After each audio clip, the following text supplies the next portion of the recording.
Cinema వయసు ఎంత అంటే 85-90 అని చెప్తున్నారు. ఇప్పుడు దాంట్లో 75-80 సంవత్సరాలు మీ కుటుంబం, సినిమా కుటుంబం అంతే. ఆ బ్యానర్ పరంగా చూసుకుంటే మీరు సంపాదించింది ఏంటి సార్? పేరు సంపాదించారు అంతే. డబ్బులు అన్ని సినిమాలు చేశారు సార్, పెద్ద సూపర్ స్టార్లు అందరితో చేశారు. రోజులు ఏమొచ్చాయి కదా, పేరు వచ్చేది అంతే. భరద్వాజ్ గారికి చిరంజీవి గారికి పడదా ఏంటి అసలు? గ్యాప్ రావడానికి కారణం ఏంది? మనకి ఆయనకి చాలా సంబంధం తేడా ఉంది. అప్పట్లో ఆయన రాజకీయాల్లోకి వస్తే ఈయనకి రాజకీయాలు వద్దు అని చెప్పి. ఇండస్ట్రీ అంటే ముందుకొచ్చి మేము అని చెప్పి పని చేసుకుంటూ వెళ్ళిపోయేవాళ్ళు. వజ్రోత్సవాల టైంలో ఎక్కువ కనపడింది బాగా. 75 years అన్నావు కాబట్టి చెప్తున్నాను. నేను జీవితంలో అన్ని పదవులు చేశాను, కానీ 75 years ఫంక్షన్ చేస్తున్న సంవత్సరంలో, అంటే ఇది ఎందుకు చెప్తున్నానంటే ఇవాళ అది లేదు, చేస్తే వాడికి పేరు వస్తుంది కదా, నేను ఎందుకు చేయాలి అనే బాధ. నంది అవార్డులకు సంబంధించి ఏపీ గవర్నమెంట్ ఏదో ప్లాన్ చేస్తుంది, దానికి సంబంధించి భరద్వాజ్ గారిని అప్రోచ్ అయ్యారు. ఏదో ఒక సావనీరికి ఏదో అడిగారు. ఏపీకి ఇండస్ట్రీ అనేది జరిగే పనేనా? ఏపీలో ఇండస్ట్రీ కావాలి అని గవర్నమెంట్ అనుకుంటే అయిపోతుంది, కానీ షిఫ్ట్ చేద్దాం అనుకుంటే అవ్వదు. అది పని కావాలంటే ముందు ప్రొడ్యూసర్ని అట్రాక్ట్ చేయాలి.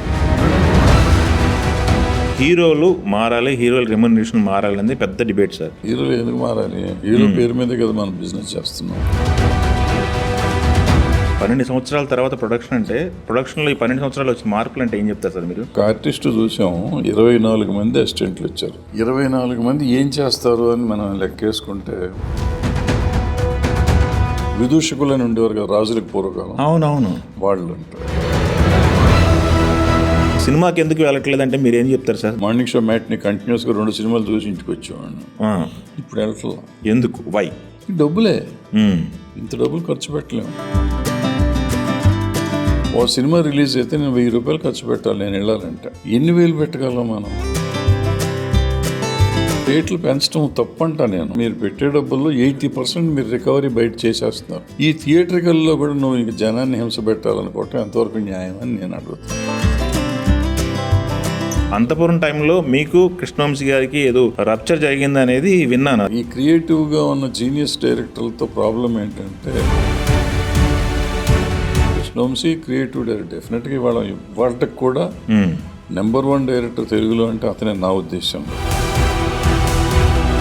మోహన్ బాబుతో ఎక్స్పీరియన్స్లు ఏమున్నాయి సార్ మీకు? లక్ష్మీ ప్రసన్న లేకపోతే ఆయన హీరో అయ్యే సమస్య లేదు. పిల్లలంతా ఎక్కడో ఉంటారు, ఇంట్లో మిగిలిపోయేది పేరెంట్స్ ఒక్కళ్ళే. చాలా మంది చెప్తా ఉంటారు పేరెంట్స్ ఒక్కళ్ళే. పోలీసులు ఒకటిను మిలిటరీ వాళ్ళు ఒకటి చాలా ఫ్యామిలీస్కి దూరంగా ఉంటారు, కానీ అంతకంటే ఎక్కువ సినిమా వాళ్ళు ఉంటారు. మీ బతుకు కూడా అంతే. పర్టికులర్గా సినిమా జర్నలిస్టులు చూస్తే నాకు మాదే దరిద్రమైన బతుకండి, మాకంటే దరిద్రమైన బతుకుంది. ఓ పెద్ద ఆయన పోతే ఆయన పోయారని రిపోర్ట్ చేయడం తప్పలేదు, కానీ అక్కడికి వెళ్ళి కూర్చుని వచ్చినోడిని పోయినోడిని మా గొట్టం పెట్టి. ఇప్పుడు ప్రజెంట్ పొలిటికల్ సినారియో ఎలా ఉందనుకుంటున్నారు? ఒకటి మాత్రం అర్థమైంది, ఆంధ్రప్రదేశ్ గవర్నమెంట్లో వాళ్ళు చేశారని వీళ్ళు చేశారని వీళ్ళు, ఈ పగ సాధింపు చర్యలు ఎక్కువైపోయాయి. పొలిటికల్ ఫ్యామిలీస్ జోలికి ఆడవాళ్ళని ఎవరు తిట్టినా కానీ మేము ఉపేక్షించము. ఎవరిని తిట్టినా 100% మనం క్షమించకూడదు. ఖండిస్తే అసలు ఏమి రాదండి, క్షమించనే కూడదు. పొలిటికల్గా మీ అభిప్రాయాలు చెప్తుంటారా కంటిన్యూగా? ఎందుకు నన్ను జైల్లో పెడతారు, ఎందుకు వచ్చిన గొడవ? సార్ నమస్తే. సార్ నమస్తే. ఎలా ఉన్నారు? బాగున్నాను. ఏంటి వదలను మన ట్రైలర్ చూసాం, బాగుంది. వదల కాన్సెప్ట్ ఏంటి సార్? ఎవరిని వదలట్లేదు అక్కడ? 3 క్యారెక్టర్లు. ఎవరిని వదలరు. అవునా? ప్రేమ ఎవరిని వదలదు. ఓకే, ప్రేమ కదా. ఓకే, ప్రేమ కదా, ఏదైనా ప్రేమగా కథ. ఓకే, లయ గారు ఉన్నారు, జగత్ గారు పేరున్నారు, బట్ ఇంకొక పాప ఉంది. పాప అనొచ్చు, అఫ్ కోర్స్ బాబు అదే జగత్ గారితో పోలితే పాప అన్నది. ఏంటి వాళ్ళిద్దరి మధ్య సీన్లు ఏంటి? వాళ్ళిద్దరి మధ్య ఎలాంటి ఎమోషన్ ఉంటుంది? చూడాలి, సినిమా చూస్తే కానీ తెలియదు. అది చెప్తే నడవదు, సినిమా చూడాలి. ఏమో ఆమె క్యారెక్టర్లోకి ఏదైనా ఆత్మ వచ్చేసి వదలనంటుందా, లేకపోతే అదే సస్పెన్స్, అదే చూడక ఇంట్రెస్ట్ చూడాలి. లేకపోతే షుగర్ డాడీ కల్చర్ ఏదో నడుస్తుంది అంటారు, అట్లాంటి కాన్సెప్టా? ఏదైనా చూడండి, మీరు చూస్తే తెలుస్తుంది. ఇది చాలా గ్యాప్ తర్వాత ప్రొడక్షన్ చేశారు.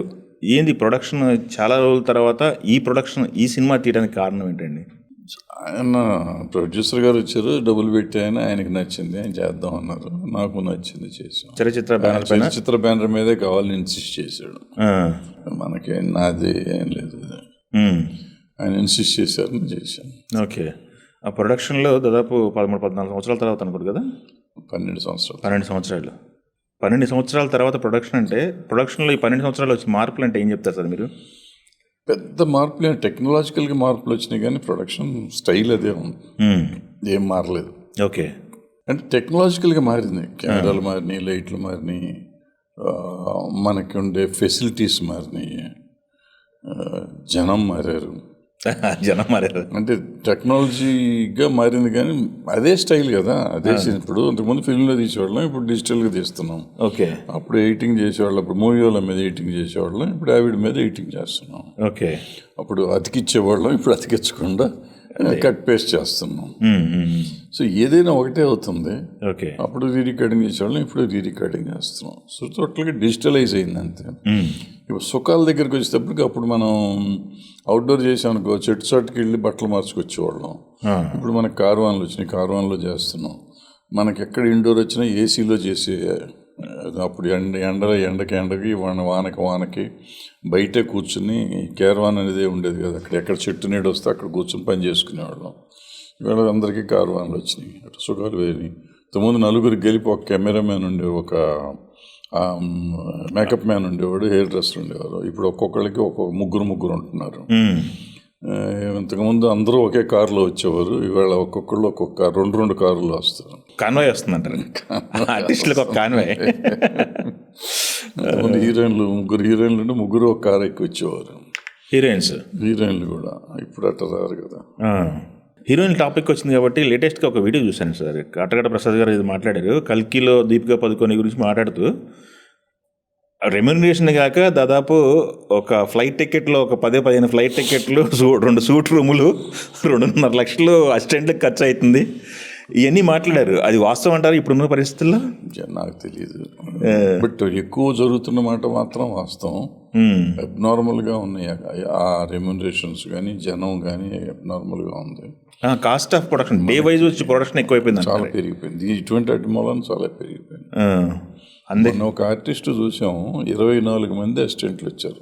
బాబోయ్, 24 మంది ఏం చేస్తారు అని మనం లెక్కేసుకుంటే 20 మందికి ఏదో కాస్ట్యూమ్ అని, ఇదని, హెల్పర్ అని, ఇంకోటని పేర్లు మేమే రాసుకున్నాం. మిగిలిన 4 రాయటం రాలా, ఏం రాయాలో రాలా. 24 క్రాఫ్ట్లకి పేర్లు రాసుకుంటూ వస్తే ఏదో ఒకటి అసిస్టెంట్ అని, అదని, ఇదని రాసాం. ఈ 4 ఏం రాయాలి అని చూస్తే ఏం లేదు. మాకు డౌట్ వచ్చి వాళ్ళనే అడిగాం, ఏంటండి వీళ్ళంటే మూడ్ క్రియేటర్స్ ఏదో చెప్పారు. బాబోయ్, మనం మూడ్లో ఉంటానికి, ఎవ్రీ మినిట్ మూడ్లో ఉంటానికి ఇక్కడ పక్క నుండి విదూషకులని ఉండేవారు కదా రాజులకు పూర్వకాలం. అవునవును, వాళ్ళు అంటాడు. సో ఎన్ని ఫ్లైట్ టికెట్లు, హోటల్ రూములు, వాళ్ళ కార్లు, వీళ్ళందరికీ. ఓకే. ఇక్కడ ఆర్టిస్ట్ కాదు, బయట నుంచి వచ్చిన ఆర్టిస్ట్. మరి ఇక్కడ వాళ్ళకి 4-5 ఉంటున్నారు ఇక్కడ. ఓకే. మన సినిమాలో లేరు కదా. ఓకే. ఎన్ని రోజులు పట్టింది సార్ మన సినిమా? 30 days. 30 daysలో కొట్టేశారు. మరి ఇప్పుడు అంతా 2 సంవత్సరాలు 5 days వచ్చింది. అదేలేండి. ఎట్లాంటి సినిమా అయినా మినిమం సంవత్సరం తీసుకుంటున్నారు కదా, గ్రాఫిక్స్ ఉన్నా లేకపోయినా, విఎఫ్ఎక్స్ సంవత్సరం తీసుకుంటున్నారంటే పేరుకు సంవత్సరం. ఎన్ని రోజులు షూటింగ్ చేశారు అనేది లెక్క. మళ్ళీ రోజుల్లోకి వచ్చినాక ఎన్ని గంటలు షూటింగ్ చేశారు అనేది లెక్క. నేను 30 రోజులు చేశా, 30 రోజుల్లో గంటలు నేను లెక్కేస్తే, అవునా, 30 రోజుల్లో గంటలు లెక్కేస్తే, మీరు చెప్పే సంవత్సరం తీసిన సినిమా గంటలు లెక్కేస్తే దగ్గర ఒక 30-40 గంటల తేడాలో నేను ఉంటాను. అంటే అది ప్లానింగ్. మార్నింగ్ 7 నుంచి షూటింగ్ స్టార్ట్ చేస్తాం, అయ్యేదాకా కంటిన్యూస్గా చేస్తూనే ఉంటాం, ఆగం. వీళ్ళు మొదలుపెట్టేదే 11ంటికి ఎప్పుడో మొదలెడతారు. ఓకే. ఒక గంట చేస్తే లంచ్ బ్రేక్ వస్తుంది 12ంటికంటే, 1 లంచ్ బ్రేక్, 12:30 బ్రేక్ మొదలెట్టారు. 3ంటికి వస్తారు, 5:30-6ంటికి ఇది పోతుంది. రోజు 2-3 గంటలు పని చేస్తాం. సో మీకు ఎన్ని రోజులు చేసిన అంతే. 35 రోజులు ఇంటూ 12 గంటలు, 100 రోజులు, 300 రోజులు, 100 రోజులు చేస్తారు. 100 రోజులు చేస్తారు. 100 రోజులు ఇంటూ 4 గంటలు అంతైంది. 100 రోజులు ఇంటూ 4 గంటలు 400 గంటలు అయింది. 35 రోజులు ఇంటూ 12 గంటలు ఎంత అయింది? 450 గంటలు. బాబోయ్. మొన్న సినిమాకి ఎక్కువ మాట్లాడారు సార్. 185 days షూట్ చేశారు, అది ఇదని ఒక సినిమా రిలీజ్ అయిన సినిమాకి. అదొకటి, ప్లస్ కాస్ట్ ఆఫ్ ప్రొడక్షన్ ఎక్కువ పెరిగింది. కలెక్షన్లు వచ్చినా కాస్ట్ ఆఫ్ ప్రొడక్షన్ పెరగడం వల్ల ఫెయిల్యూర్ ప్రాజెక్ట్గా ఉండిపోయిందని చెప్పి కాస్ట్ ఫెయిల్యూర్స్ ఉంటాయి, తప్పదు అది. అంటే ఇట్లా పెరగటము, షూటింగ్లు క్యాన్సిల్ అవటము, ఆర్టిస్ట్ రాక 185 రోజుల్లో 80 రోజులు షూటింగ్ క్యాన్సిల్ అయ్యి ఉంటాం. ఓకే, షూటింగ్ జరిగిన రోజులు లెక్క కదా మళ్ళీ. అవును. అయితే ఇప్పుడు మీకు మీ ఏజ్ ఎంత sir? 50 years industry 50 years. 50 years. మొదటి సినిమా కోతల రైడ్ కదా మీరు? కాదు, చిన్ననాటికల్ అంటే చరిత్రకి చిన్ననాటిక ఇది. నాకు చిన్ననాటికల్. ఓకే, కృష్ణరాజు గారు. ఓహో, దానికి మీరు అసోసియేట్ అయ్యారు, ప్రొడ్యూసర్. 50 years ఇండస్ట్రీ మీరు స్వతహాగా. 76లో రిలీజ్ అయింది. 79 కోతల రైడ్ చరిత్ర స్టార్ట్ అయింది. చరిత్ర. ఒక డౌట్, మనకి నాన్నగారి బ్యానర్ ఉంది, నాన్నగారు రవీంద్ర ఆర్ట్ పిక్చర్స్. అది వద్దనుకుని మన చరిత్ర స్టార్ట్ చేయడానికి కారణం ఏంటి? నాన్నగారు సినిమాలు చేస్తా ఉన్నారు ఆ టైంలో. చరిత్ర వేరే స్టార్ట్ చేసుకుని నాన్నగారు ప్రొడక్షన్ నడుస్తా ఉన్నారు. మనం ఇద్దరు కొడుకులు చేస్తున్నాం, ఇద్దరు కిలాడీలు చేస్తున్నట్టు ఆయన ఇద్దరు కొడుకులు అని చేశారు. పోటీ పడ్డారు, శోభన్ బాబు గారితో చేశారు. సో ప్రొడక్షన్ నడుస్తూ ఉండేది కాబట్టి నేను పెట్టలేదు. ఓకే. అయితే మీకు 50 years మీరు ఇండస్ట్రీ అని చెప్పుకుంటున్నప్పటికీ కూడా మీరు అసలు జరిగింది అదే 50 years మీదంటే చెప్పుకుంటుంటే మన ఫ్యామిలీ ఎంటర్ అయ్యి నాకు తెలిసి ఒక 70 ఏళ్ళు ఉంటుందా? ఇంకెక్కువ ఉంటుంది. 70 years. 1955, 54, 55లో 80 years. పల్లెటూరు సినిమాతో నాన్నగారు సినిమా ఇండస్ట్రీకి ఎంటర్ అయ్యారు. అవును, అప్పటి నుంచి ఉన్నా 54 అనుకుంటాను. అంటే 54. అసలు తెలుగు సినిమా వయసు ఎంత అంటే 85-90 అని చెప్తున్నారు ఇప్పుడు ప్రజెంట్ ఉన్న సిచ్యువేషన్లో. దాంట్లో 75-80 సంవత్సరాలు మీ కుటుంబం, సినిమా కుటుంబం, అంతే, మామూలు విషయం కాదండి. అదే మీరు సినిమా కుటుంబం కాదు, మీరు చదువుకునేది మొత్తం చెన్నైలో కాదు, నేను హైదరాబాద్, మొత్తం అంతా హైదరాబాద్, స్కూల్ కాలేజ్ అంతా హైదరాబాద్. అవును, ప్రొడక్షన్ ఆడ ఉండేది కదా మరి నాన్నగారిది? నాన్నగారు ప్రొడక్షన్ అప్పుడు సారథి స్టూడియోతో పాటు వచ్చాం మేము. 55లో నేను స్కూల్లో జాయిన్ అయ్యాను. ఇక్కడ 55 వెస్లీలో జాయిన్ అయ్యాను. అప్పటి నుంచి ఇక్కడే. ఓకే, ఉస్మానియా యూనివర్సిటీలో ఇంజనీరింగ్ చేశాను. ఓకే. సో మొత్తం ఇక్కడే, మొత్తం హైదరాబాద్ బోర్డ్. హైదరాబాద్. ఓకే, హైదరాబాద్ ఎదుగుదల మొత్తం దగ్గర ఉండి చూసారు అయితే. నాన్నగారు సినిమా చేస్తున్నప్పుడు మీరు వెళ్ళేవారండి? లేదు అస్సలు. ఆయన చిత్ర పరిశ్రమలో ప్రొడక్షన్ చూసుకునేవాళ్ళు. తర్వాత ప్రొడ్యూసర్గా మారిన తర్వాత మొదటి సినిమా ఇది లక్షాధికారి కదా? లక్షాధికారి జ్ఞాపకాలు చెప్పమంటే ఏం చెప్తారు సార్? సెట్కి వెళ్ళేవాళ్ళు మీరు? నేను అసలు నాకు తెలియదు, ఒక్కరోజు కూడా షూటింగ్ చూడలేదు అసలు. జమీందారు నుంచి హైదరాబాద్లో చేశారు. లక్షాధికారి మొత్తం మెడ్రాస్లో చేశారు, రామారావు గారిది. అందుకని నాకు అసలు వెళ్ళాలి అక్కడికి, తెలియదు నాకు.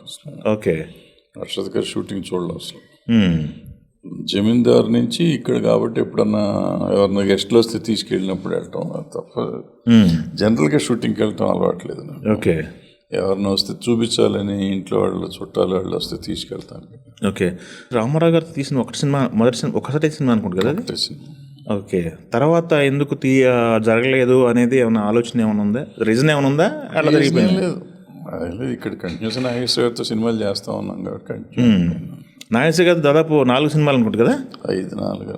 4 అధికారి, జమీందారు, దత్తపుత్రుడు, ధర్మదాత, 4 సినిమాలు కంటిన్యూగా. ఎందుకని సార్ 4 సినిమాలు? నాగేశ్వర గారితో ఉన్న రిలేషన్ ఏంటి? నాన్నగారికైనా మీకైనా? ఏం లేదు, బాగుంది చేసాం. ఆయన డేట్లు ఇచ్చారు, మనం సినిమా తీస్తా ఉన్నాం. ఆయన రెగ్యులర్ ప్రొడ్యూసర్లు మనము, పిఏపి, జగపతి, సురేష్, అట్లా అందరం సైమిల్టేనియస్గా 5 కంపెనీలు ఉండే 5. అవును. ఓకే, మంచి ప్రాఫిట్స్ వచ్చాయి సార్? అన్నీ బాగా. ఓకే, ఆ సినిమా ధర్మదాత బాగా చేసింది. ధర్మదాత పెద్ద హిట్. ఓకే, దాంట్లో మన నాన్నగారి బ్యానర్లో దాదాపు 63 నుంచి 82 వరకు అనుకుంటా. 61, 62 లక్షాధికారి. అక్కడి నుంచి 83 దాకా చేస్తాను. ఓకే, ఆ బ్యానర్ పరంగా చూసుకుంటే మీరు సంపాదించింది ఏంటి సార్? నాన్నగారు గట్టిగా పేరు సంపాదించారు అంతే. డబ్బులు అన్ని సినిమాలు చేశారు సార్, పెద్ద సూపర్ స్టార్లు అందరితో ఆ చేశారు. రోజులు ఏమొచ్చాయి కదా, పేరు వచ్చేది అంతే, ఇంకా డబ్బులు వచ్చాయి కదా. ఓకే, టాప్ స్టార్స్ అనుకుంటే రామారావు గారు. టికెట్ 60 పైసలు 100 రూపాయలు ఉండేది ఆ రోజుల్లో. 20 పావలా కింద టికెట్ ఉండేది. పావలా క్లాస్ అనేవారు ఆ రోజుల్లో. డబ్బులు ఎంత వస్తాయి అంటే అవ్వటం కూడా అంతే. ఇది 5 లక్షలు 6 లక్షలు అయ్యే సినిమాకి. అంతేనా? అంతే కదా. లక్షాధికారికి ఎంత అయింది సార్ సుమారుగా? 4.5-5 అయింది అన్నారు. మొత్తం సినిమానే 4.5-5 లక్షలు అంటే నేను కోతల రైడ్ తీస్తే 7.5 లక్షలకు తీశాను. నేను మొగుడు కావాలి 10.5 లక్షలు అయింది. నేను వచ్చినాకే చెప్తున్నాను. అంటే రెమ్యూనరేషన్లు అనేవి 10,000 20,000 అండి. రామారావు నాగేశ్వర గారు లక్షలు తీసుకుంది ఎప్పుడు, చాలా కాలం తర్వాత లక్షలు తీసుకున్నాను. నేను చేసే టైంకి ఆయన 6 లక్షలు, అప్పటికి లక్షలకు వచ్చారు. మీరు చేసే టైం? నేను చేసే టైంకి లక్షలకు వచ్చారు. ఓకే, కోతల రైడ్కి ఎంత ఇచ్చేవాళ్ళు సార్ రెమ్యూనరేషన్? కోతల రైడ్ చిరంజీవి గారికి ఆల్మోస్ట్ ఫస్ట్ పిక్చర్ కదా, హీరోగా ఫస్ట్ పిక్చర్. 10-15 తీసుకునేవాడు ఆయన, మనం 10 ఇచ్చాం. మీరు 10,000 ఇచ్చారు. ఓకే, 10,000 ఇచ్చారు, 7.5 లక్షల సినిమా తీస్తారు. 10,000 కూడా పాపం షూటింగ్ అప్పుడు తర్వాత అయిపోయినాక అప్పుడు తీసుకెళ్ళి ఇచ్చాను నేను. ఓకే, రెండో సినిమా కూడా ఆయనతో చేశారు కదా మీరు? మొగుడు కావాలి. ఓకే, హీరోగా అప్పుడు అదే ఫస్ట్ పిక్చర్ అన్నారు, కోతల రైడే ఫస్ట్ పిక్చర్ హీరోగా చిరంజీవి గారికి. టోటల్ ఫుల్ ఫ్లెడ్జ్డ్ హీరోగా. అప్పటి వరకు క్యారెక్టర్లో కనుక మెయిన్ అని చేసుకుంటారు. 7 సినిమాలు చేసి 7 సినిమాలు. ఓకే, చిరంజీవి గారిని పట్టుకొని సినిమా చేయాలని ఎందుకు అనిపించింది సార్ మీకు ఆ టైంలో? ఆయన క్రాంతి గారి దగ్గర ప్రాణం ఖరీదు చేసినాడు అప్పటికి. అక్కడ చూసి అప్పుడే సబ్జెక్ట్ కొన్నాను నేను. ఆయన అక్కడ ఎదురుగుండా కనపడితే బాగున్నాడు కదా, ఈ కుర్రాన్ని పెట్టుకుందాం అనుకున్నాను. క్రాంతి గారు సపోర్ట్ చేసి పెట్టుకుందాం అన్నారు. ఓహో, ఓకే. తర్వాత 2 సినిమాలు చేశారు. మొన్నటి వరకు కూడా మంచి రిలేషన్ ఉంది. చిరంజీవి గారి టాపిక్ వస్తుంది కాబట్టి రిలేషన్ వచ్చింది. 1-2 సందర్భాల్లో ఏదో ఏంటి భరద్వాజ్ గారికి చిరంజీవి గారికి పడదా అనేలాగా ఏది మాటలు బయటకు వచ్చినాయి. ఏంటి అసలు గ్యాప్ రావడానికి కారణం ఏంది? కరోనా టైంలో కూడా బాగానే ఉన్నారు కదా. పోవటానికి ఆయనకి మనకి ఏం సంబంధం ఉంటుంది? తెలుసు, మనకి చిన్నప్పటి నుంచి కలిసి ఉన్న వాళ్ళం. కలిస్తే హలో అంటే హలో అని మాట్లాడుకుంటూనే ఉంటాం. పడకపోవటానికి శత్రుత్వం రావటానికి అవసరం లేదు. ఆయన ఇది వేరు, మన ఇది వేరు. మన బతుకు మనం బతుకుతున్నాం, ఆయన బతుకు ఆయన బతుకుతున్నాడు. ఓకే, వాళ్ళతో మనకెందుకు శత్రుత్వం చేసుకుంటే వచ్చేది లాభమే. శత్రుత్వం కాదు కానీ అంత క్లోజ్గా ఉన్న వాళ్ళకి చిన్న గ్యాప్ ఏదో వచ్చిందేమో అన్నట్టుగా. గ్యాప్ ఏం లేదు, నాకు తెలిసి గ్యాప్ ఏం లేదు. ఇప్పుడు ఆయన ఎదుగుతున్నాడు, మనం ఫినాన్షియల్గా డౌన్ అవుతా ఉన్నాం. ఓకే, సో ఫినాన్షియల్ గ్యాప్ వచ్చేటప్పటికి ఆయన సినిమాలు కంటిన్యూస్గా తిరిగి సూపర్ సక్సెస్ అయ్యేది. మనుషులు దూరం ఉంటారు కదా, కలిస్తే మాట్లాడుకోవటం తప్ప ఏం పని ఉంటుంది? ఓకే, ఎవరైనా కానీ అంతే కదా. ఓకే, ఆయనని కాదు, ఎవరైనా అట్లాగే ఉంటాం. ఓకే, అంతే తప్ప స్పెషల్గా అయితే ఏం లేవు. ఏముంటుంది అంటే కరోనా టైంలో సిసిసి ఆర్గనైజ్ చేసిన వాళ్ళలో మీరు ముందున్నారు. కార్మికులకి ప్రతిదీ అందాలనే పిలిచాడు కదా, నువ్వే చైర్మన్ అన్నాడు కదా నన్ను. అదే ఇద్దరికి ఉంటే అక్కడ ఎందుకు చైర్మన్ ఉంది ఏదో ఉంది, నాతోనే మాట్లాడిచ్చాడు కదా. కరోనా రోజులు నేనే మాట్లాడాను కదా, మీరే ముందు ఫైట్ చేశారు. సో అది ఏం లేదు, ఏదో అనుకుంటూ ఉంటారు. ఇంకొకటి మనకి ఆయనకి చాలా తేడా ఉంది. ఏ రకంగా అయినా కానీ వెళ్ళి ఆయనతో ఢీకొని నాకు వచ్చేదేం లేదు. కొత్తగా ఏమన్నా వచ్చింది అనుకుంటే దాని మీద నేను చిరంజీవితో ఫైట్ చేశాను మేసం తిప్పవచ్చు.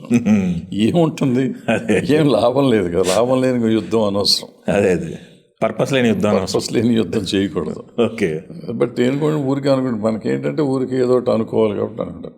అయితే ఏంటంటే నాకు ఏది ఉన్నట్టు చెప్పడం అలవాటు. సో అలవాట్లు అప్పట్లో ఆయన రాజకీయాల్లోకి వస్తే ఈయనకి రాజకీయాలు వద్దు అని చెప్పాను. ఆయన మీద ఉన్న ప్రేమ అనుకోండి, చనువు అనుకోండి, ఏదన్నా అనుకోండి, అది చెప్తే దాన్ని కాంట్రవర్సీ చేశారు. ఓకే, నేను ఇప్పుడు మన ఫ్యామిలీలో ఎవరో ఉంటారు, ఏదో నేను పని చేస్తానన్నారు, నేను చేయకూడదు అన్నాను. అది అన్ఫార్చునేట్గా మేమిద్దరం ఫ్యామిలీ కాకపోయేటప్పటికి, ఆయన వెరీ పాపులర్ స్టార్ అయ్యేటప్పటికి, నేను ఒక సామాన్యుడిని అయ్యేసరికి వీడు అంటాడా అని ఏదో మాట్లాడుకున్నారు. ఓకే, దానివల్ల మనకు వచ్చిన నష్టం లేదు, ఆయనకు వచ్చిన నష్టం లేదు. ఓకే, మీరు సినిమాలు తీసే టయానికి చిరంజీవి గారితో సినిమా స్టార్ట్ చేశారు. తర్వాత కృష్ణ గారితో పచ్చని కాపురం, పచ్చని సంసారం రెండు ఒకటే దగ్గర టైటిల్స్ పెట్టేసి సినిమాలు చేశారు. రిజల్ట్ ఎలా అనిపించింది సార్ మీకు? పచ్చని కాపురం అంది. పచ్చని సంసారం చేసినప్పుడు పచ్చని కాపురం లేదు, అంతకు ముందు చేశారు పచ్చని కాపురం ఆయన. ఓకే. పచ్చని సంసారం చాలా లేట్గా చేసాము. ఏం బాగుంటుంది పచ్చని సంసారం. పచ్చని సంసారం సెన్సేషనల్ హిట్ కదా, అప్పట్లో పెద్ద హిట్ అది. అంత పెద్ద హిట్ అయిన డబ్బులు వచ్చి ఉంటాయి గట్టిగా. అంటే ప్రొడ్యూసర్ నేను కదా, డైరెక్టర్ దానికి. ఓ, డైరెక్టర్ మీరైనా రెమ్యునరేషన్లు పెరుగుతాయి కదా, రెమ్యునరేషన్లు పెంచి తర్వాత సినిమాలకి, ఆ సినిమాకి రెమ్యునరేషన్ లేదు, ఫ్రీగా చేశారు మీరు డైరెక్టర్గా? అదేంటి సార్, అదొక పిచ్చి. అది ఎన్ని రోజుల్లో చేశారు సినిమా? 45 days. అంతే, పెద్ద స్పాన్ ఉన్న సినిమా కదా ఇది. విలేజ్ బ్యాక్ డ్రాప్, పొలాలు గినక అంతా 45 రోజుల్లో చేసి. ఎక్కడ సార్ లొకేషన్లో వాడింది? హైదరాబాద్. అన్ని పొలాలు అట్మాస్ఫియర్ మొత్తం హైదరాబాద్ అనేది. గండిపేట. ఓకే. గండిపేటలో పొలాలన్నీ. ఇప్పుడు నానక్రమం కూడా, ఇప్పుడు నియోపోలిస్ ఇవన్నీ అంటున్నారే. అవును. హైటెక్ సిటీ అంటున్నారే. హైటెక్ సిటీ అంతా పొలాలు అప్పట్లో. వరి పొలాలు కనుక అంత మంచి పచ్చగా ఉంది. మనం కూర్చుంది, ఇది మా చిన్నప్పుడు ఇది పొలం. అవునా? అక్కడి నుంచి శ్రీనగర్ కాలనీ. ఇప్పుడు గుడి ఉంది కదా, సత్యనారాయణ గుడి ఉంది కదా, గుడి ఎండ్ ఈ ఊరికి. ఓకే. ఇదంతా పొలం, కొండలు అవన్నీ, జూబ్లీ హిల్స్ ఇవన్నీ కొండలు అవన్నీ, ఇది మొత్తం పొలం. జూబ్లీ హిల్స్ దాకా పొలాలు. ఓ, రోడ్లు గిడ్లు ఏమి ఉండేవి కాదు, అడవి ఉండేది. ఇటు సైడ్ అడవి ఉండేది, ఇది పొలం, ఇటు సైడ్ అంతా అడవి ఉండేది. ఓకే. అడవిలో జంతువులు ఉండేవి, వేటలకు వచ్చేవారు. నవాబులు వీళ్ళంతా వేటకు వచ్చేవారు. ఓ, 40 రోజులు షూటింగ్ జరిగింది. కృష్ణ గారితో చాలా సాన్నిహిత్యం ఉంది. ఆ జ్ఞాపకాలు చెప్పమంటే ఏం చెప్తారు? ఆన్ లొకేషన్ జ్ఞాపకాలు. పచ్చని సంవత్సరం జ్ఞాపకాలు అంటే, ఆయన ఆ సినిమాకి అసలు ఆయన ఏదో కొత్తగా నేర్చుకుంటానికి వచ్చినట్టుగా ఉండేవాడు. 7 విత్ మేకప్ ఉండేవాడు ఆయన సెట్లో. విపరీతమైన కంట్రిబ్యూషన్ సినిమాకి. నాకు ఈ పొలాలు గిలాలు అసలు విలేజ్ తెలియదు నాకు. అవును. ఓకే. మొత్తం హైదరాబాద్లో నా కెరీర్ అంతా విలేజ్కి వెళ్ళింది కూడా తక్కువ. సో ఆయన సినిమాలు విలేజ్లో పుట్టాడు, పెరిగాడు. సినిమాలు కూడా విలేజ్ సినిమాలు చాలా చేశాడు. సో ఆయన కంట్రిబ్యూషన్ ఉంది. దానికి తోడు నాకు మహారథి గారిని, పిసి రెడ్డి గారిని కూడా తీసుకొచ్చి పెట్టారు. ఓహో. వాళ్ళిద్దరూ ఆ విలేజ్ బ్యాక్గ్రౌండ్. పిసి రెడ్డి గారు మొత్తం ఈ విలేజ్ సినిమాలన్నీ మాస్టర్ కదా ఆయన. పిసి రెడ్డి గారు నాకు చిన్నప్పటి నుంచి మావయ్య అని తిరిగేవాళ్ళం. మన ఇంట్లో ఉండేవారు చిన్న అసిస్టెంట్ డైరెక్టర్ ఉన్నప్పుడు మెడ్రాస్లో. ఓకే. 1 or 2 years.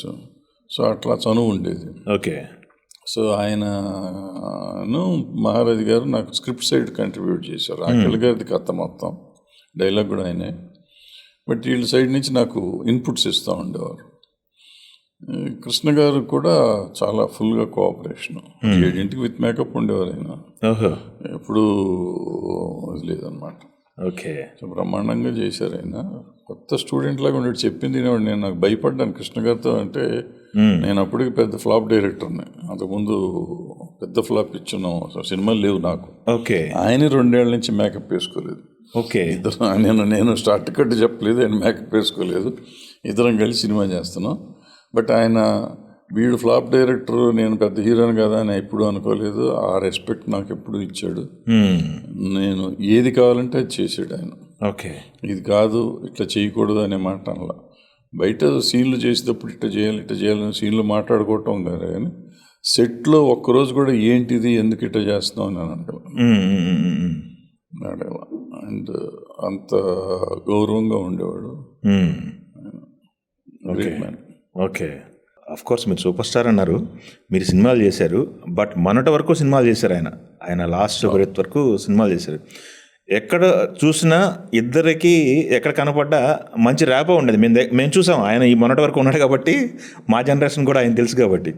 ఏంటి సార్, ఎలా రిలేషన్ మెయింటైన్ చేయగలిగారు ఇవన్నీ? అసలు ఇండస్ట్రీలో ఒక 24 క్రాఫ్ట్స్ మీద ఒక కమాండ్ ఉన్న వ్యక్తిగా మీరు మారిపోయారు. కార్మికులు అంటే తమ్మారెడ్డి భరద్వాజ అంటే 24 క్రాఫ్ట్స్. వచ్చాం, ప్రభాకర్ రెడ్డి గారు తోసాడు నన్ను అట్లా. దాసరి నారాయణరావు గారు కూడా పుష్ చేస్తూ ఉన్నాడు. సో 24 క్రాఫ్ట్స్లో మిళితం అయిపోయాను. ఓకే. అంటే చాలా పదవులు కూడా చేశారు కదా, అన్ని చేసి అసోసియేషన్లు అన్నీ అయిపోయింది.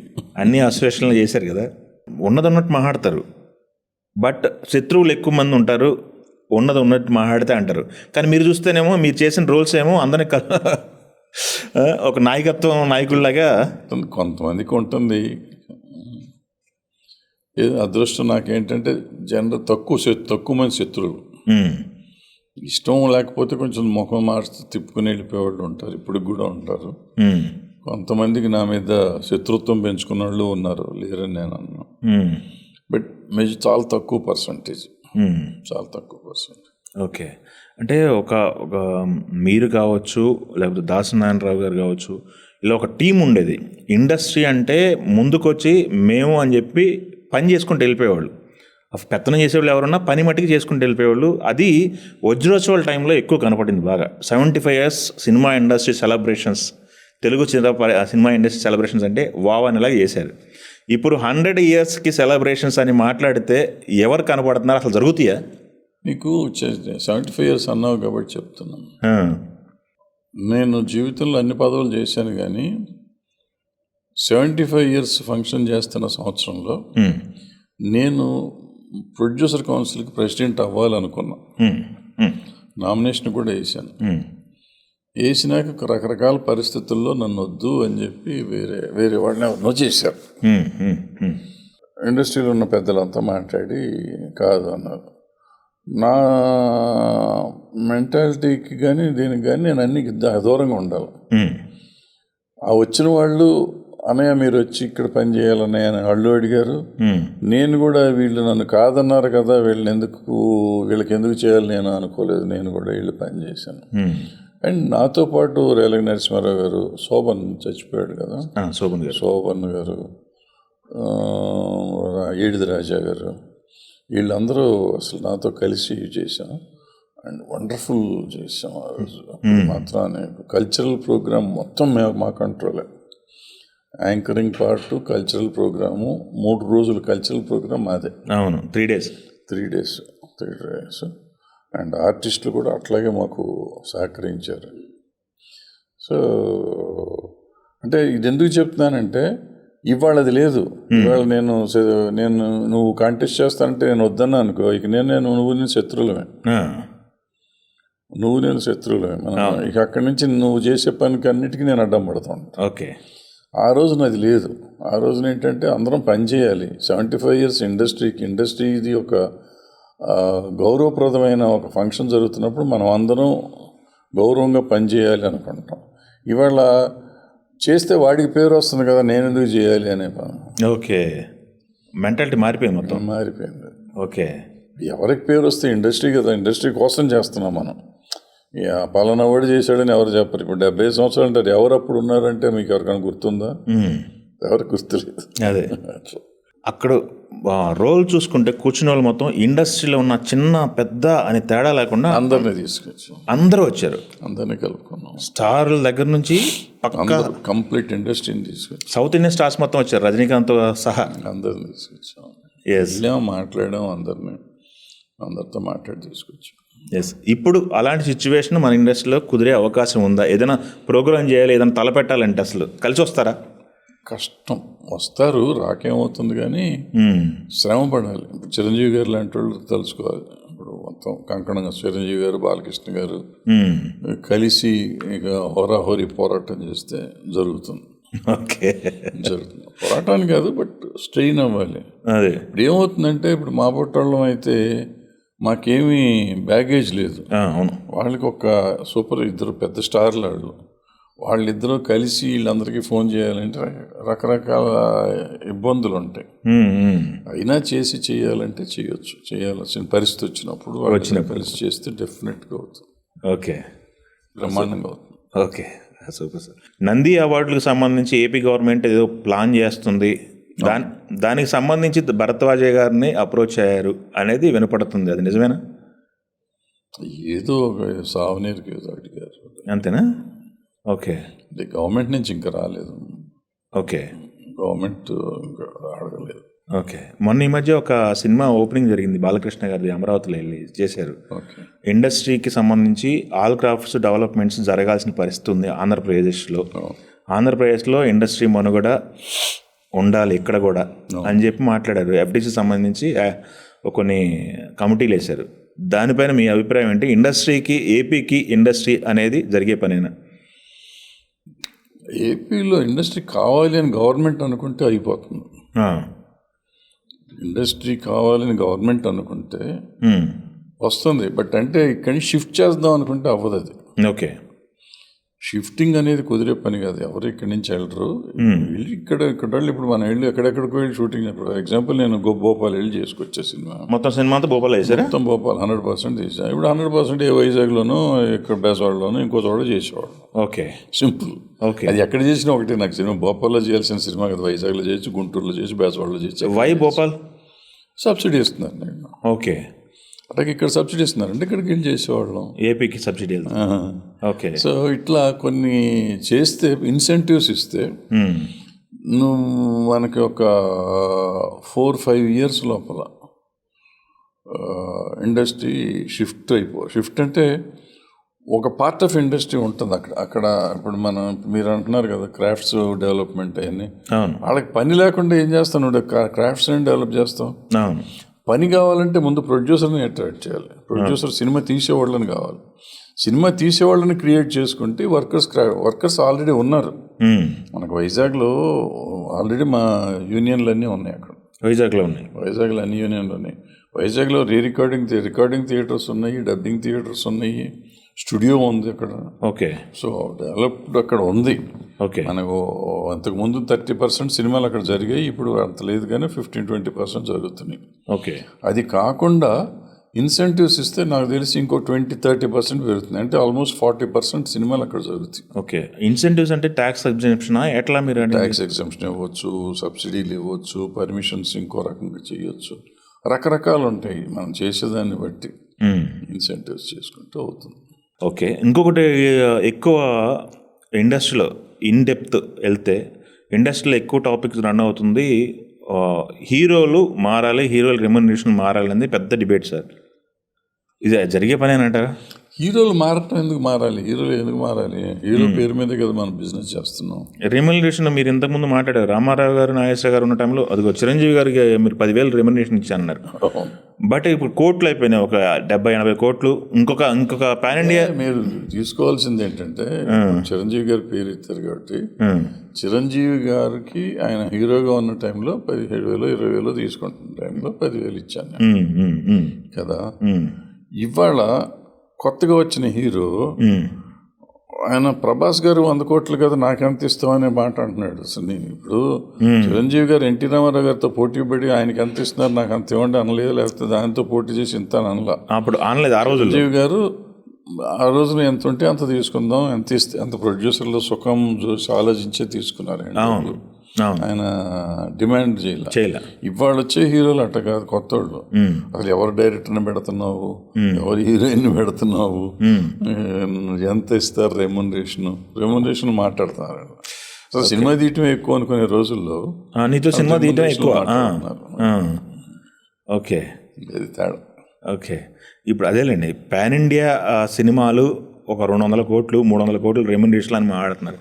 ఇప్పుడు పుష్ప ఉంది. పుష్ప విషయానికి వచ్చేసరికి అల్లు అర్జున్ గారు దాదాపు 200-250 కోట్ల రెమ్యునరేషన్ అనేది షేర్గా వచ్చింది. అది సినిమా హిట్ అయింది కాబట్టి ఆయనకి షేర్గా అంత వచ్చింది, అంత రెమ్యునరేషన్ కాదు అది.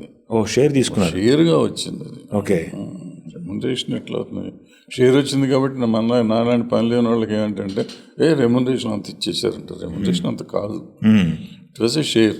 ఓకే. ముందే ఎంత అనుకుని దీంట్లో ఎంత పర్సెంట్ ఎవరు రాకపోతే ఏం చేసేవారు? అవును. అది హిట్ అయింది కాబట్టి అంత వచ్చింది. హిట్ అయ్యి ఉండకపోతే 10, 20, 30 అంత ఇచ్చి ఉంటారు ముందు, అంతే. అంతటితో జీరో అయిపోయింది కదా ఇది. అవునవును. ఓకే. పాన్ ఇండియా సినిమాల కోసం అని చెప్పేసి 500 కోట్లు 600 కోట్లు ఖర్చు పెడుతున్నారు. అదే వెనక్కి రావట్లేదని చెప్పేసి టికెట్ రేట్లు పెంచుతున్నారు. మిమ్మల్ని ఒక సినిమాకి ఎందుకు వెళ్ళట్లేదంటే మీరు ఏం చెప్తారు సార్? థియేటర్కి ఎందుకు వెళ్ళట్లేదు? మీరు డబ్బులు ఎక్కువ. మీరు థియేటర్కి ఎప్పుడు వెళ్ళేవాళ్ళు, ప్రతి సినిమా చూసేవాళ్ళు. మార్నింగ్ షోకి వెళ్ళేవాళ్ళు. కొత్త సినిమా రిలీజ్ అయితే మార్నింగ్ షో, 2 సినిమాలు అయితే 2 చూసి మార్నింగ్ షో మ్యాట్ని కంటిన్యూస్గా 2 సినిమాలు చూసి ఇంటికి వచ్చేవాడిని. ఇప్పుడు వెళ్ళట్లా. ఎందుకు? వై? డబ్బులే. ఇంత డబ్బులు ఖర్చు పెట్టలేము. ఇప్పుడు నేనేం సంపాదన లేదు నాకు, ఏ రకమైన సంపాదన లేకుండా ఓ సినిమా రిలీజ్ అయితే నేను 1000 రూపాయలు ఖర్చు పెట్టాలి నేను వెళ్ళాలంటే. ఓకే. మీరు ఒక్కళ్ళు వెళ్ళాలంటే. ఓకే. ఎందుకంటే ఇక్కడి నుంచి వెళ్ళాలి, ట్రాన్స్పోర్టేషను, పెట్రోల్ ఖర్చు, నేనే డ్రైవ్ చేయాలి, డ్రైవర్ లేడు. అదొక పెద్ద తలనొప్పి ట్రాఫిక్లో. ఫస్ట్ ఫ్రైడే రిలీజ్కి ఓకే. కారు తీయలేము, పెట్టలేము, వెళ్ళలేము. అక్కడికి వెళ్ళటం గంటన్నర 3 గంటల ప్రయాణం పోతుంది. ఓకే. ప్లస్ అక్కడికి వెళ్ళినాక 250, 350, 400, 500 ఏదో టికెట్ ఉంటాం. వెళ్తే ఊరికే ఉండలేము. ఒక కప్పు కాఫీయో ఏదో స్నాక్స్ ఏదైనా తీసుకుంటాం. అదో 300-400 పోతుంది. అయిపోయినాక ఇంకో సినిమా చూడాల్సి వచ్చిందంటే అది చూడాలి, మధ్యలో భోజనం చేయాలి. భోజనం చేయాలంటే మళ్ళీ 300-400 వెళ్ళిపోతుంది. అవును. సో వెరసి ₹1000 ఒక సినిమా చూడడానికి ₹1000 పోతుంది. ఓకే. ఎందుకంటే మార్నింగ్ షోకి వెళ్తాం, లేట్ అయిపోతుంది. మళ్ళీ ఇంటికి వెళ్ళి భోజనం చేయటం ఎందుకని ఇక్కడెక్కడ తిని వెళ్దాం అనుకుంటాం. తిని వెళ్ళేసరికి అయిపోయింది, ₹1000 పోయింది ఒక మనిషికి. ఎన్ని వేలు పెట్టగలం మనం, ఎన్ని సినిమాలు చూడగలం? అవును. దానికంటే ఆగితే పోయింది. ఇప్పుడు ఓటీటీ వచ్చింది కదా, మెల్లిగా చూద్దాం. ఓకే, ఓటీటీ వచ్చిందిగా, మెల్లిగా చూద్దాం. సినిమా ఇండస్ట్రీలో ఇంత కాలం ఉన్న వ్యక్తి మైండ్ సెట్ ఇలా మారిపోయిందంటే ఏం చెప్తారు? ఏ పరిస్థితులు ఎలా అయిపోయినాయి? పరిస్థితులు ఇదే, రేట్లు పెంచడం తప్పంట. నేను అందరూ చెప్తారు రేట్లు పెంచకపోతే మా కాస్ట్ ఎట్టా కవర్ అవుతుంది అంటారు. ఫర్ ఎగ్జాంపుల్ ఇప్పుడు నేను వదల అనే సినిమా చేస్తాను. నాకు ఒక 7 కోట్లు 8 కోట్లు అయ్యింది. సో నేను 200 థియేటర్లు 300 థియేటర్లు నేను చేసుకుంటా, దాంతో రికవర్ అవుతుందని నేను అనుకుంటున్నాను. ఒక సినిమా, పెద్ద సినిమా 300 కోట్లు 400 కోట్లు ఖర్చు పెట్టారు అనుకుందాం. వాళ్ళు ఎన్ని థియేటర్లు చేస్తారు? 4,000 థియేటర్లు 3,000 థియేటర్లు చేస్తారు. అవును, చేస్తారు కదా, ప్రపంచం అంతా చేస్తారు. చేస్తే ఎంత 3,000-4,000 థియేటర్లు చేస్తానికి, నువ్వు 200 థియేటర్లు చేస్తానికి తేడా రాలా? అవును.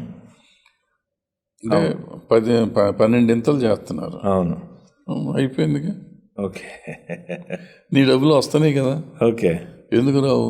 ఓకే. నీకు ఓవర్సీస్ మార్కెట్ ఉంటుంది, డబ్బింగ్ మార్కెట్ ఉంటుంది, వరల్డ్ వైడ్ ఇదంతా ఉంటుంది. టికెట్ రేట్లు పెంచడం, ఓటీటీ కంపల్సరీగా కొంటారు నీ సినిమా. నీకు 50% ఓటీటీలో రికవర్ అవుతుందా? డబ్బింగ్లో 20% రికవర్ అవుతుందా? ఓవర్సీస్లో ఒక 10% రికవర్ అవుతుందా? మిగిలింది లింగులు ఇటుకమంటే థియేట్రికల్లో 10% మీద నీకు మిగులుతుంది సినిమా. ఈ థియేట్రికల్లో కూడా నువ్వు ఇంక జనాన్ని హింస పెట్టాలనుకోవటం ఎంతవరకు న్యాయం అని నేను అడుగుతున్నాను. టికెట్ రేట్లు పెంచడం, అదే పెంచడం ఎందుకు అవసరం ఏంటి? ఇప్పుడు 100% మీ దగ్గర మీరు పెట్టే డబ్బుల్లో 80% మీరు రికవరీ బయట చేసేస్తున్నారు రిలీజ్కి ముందే.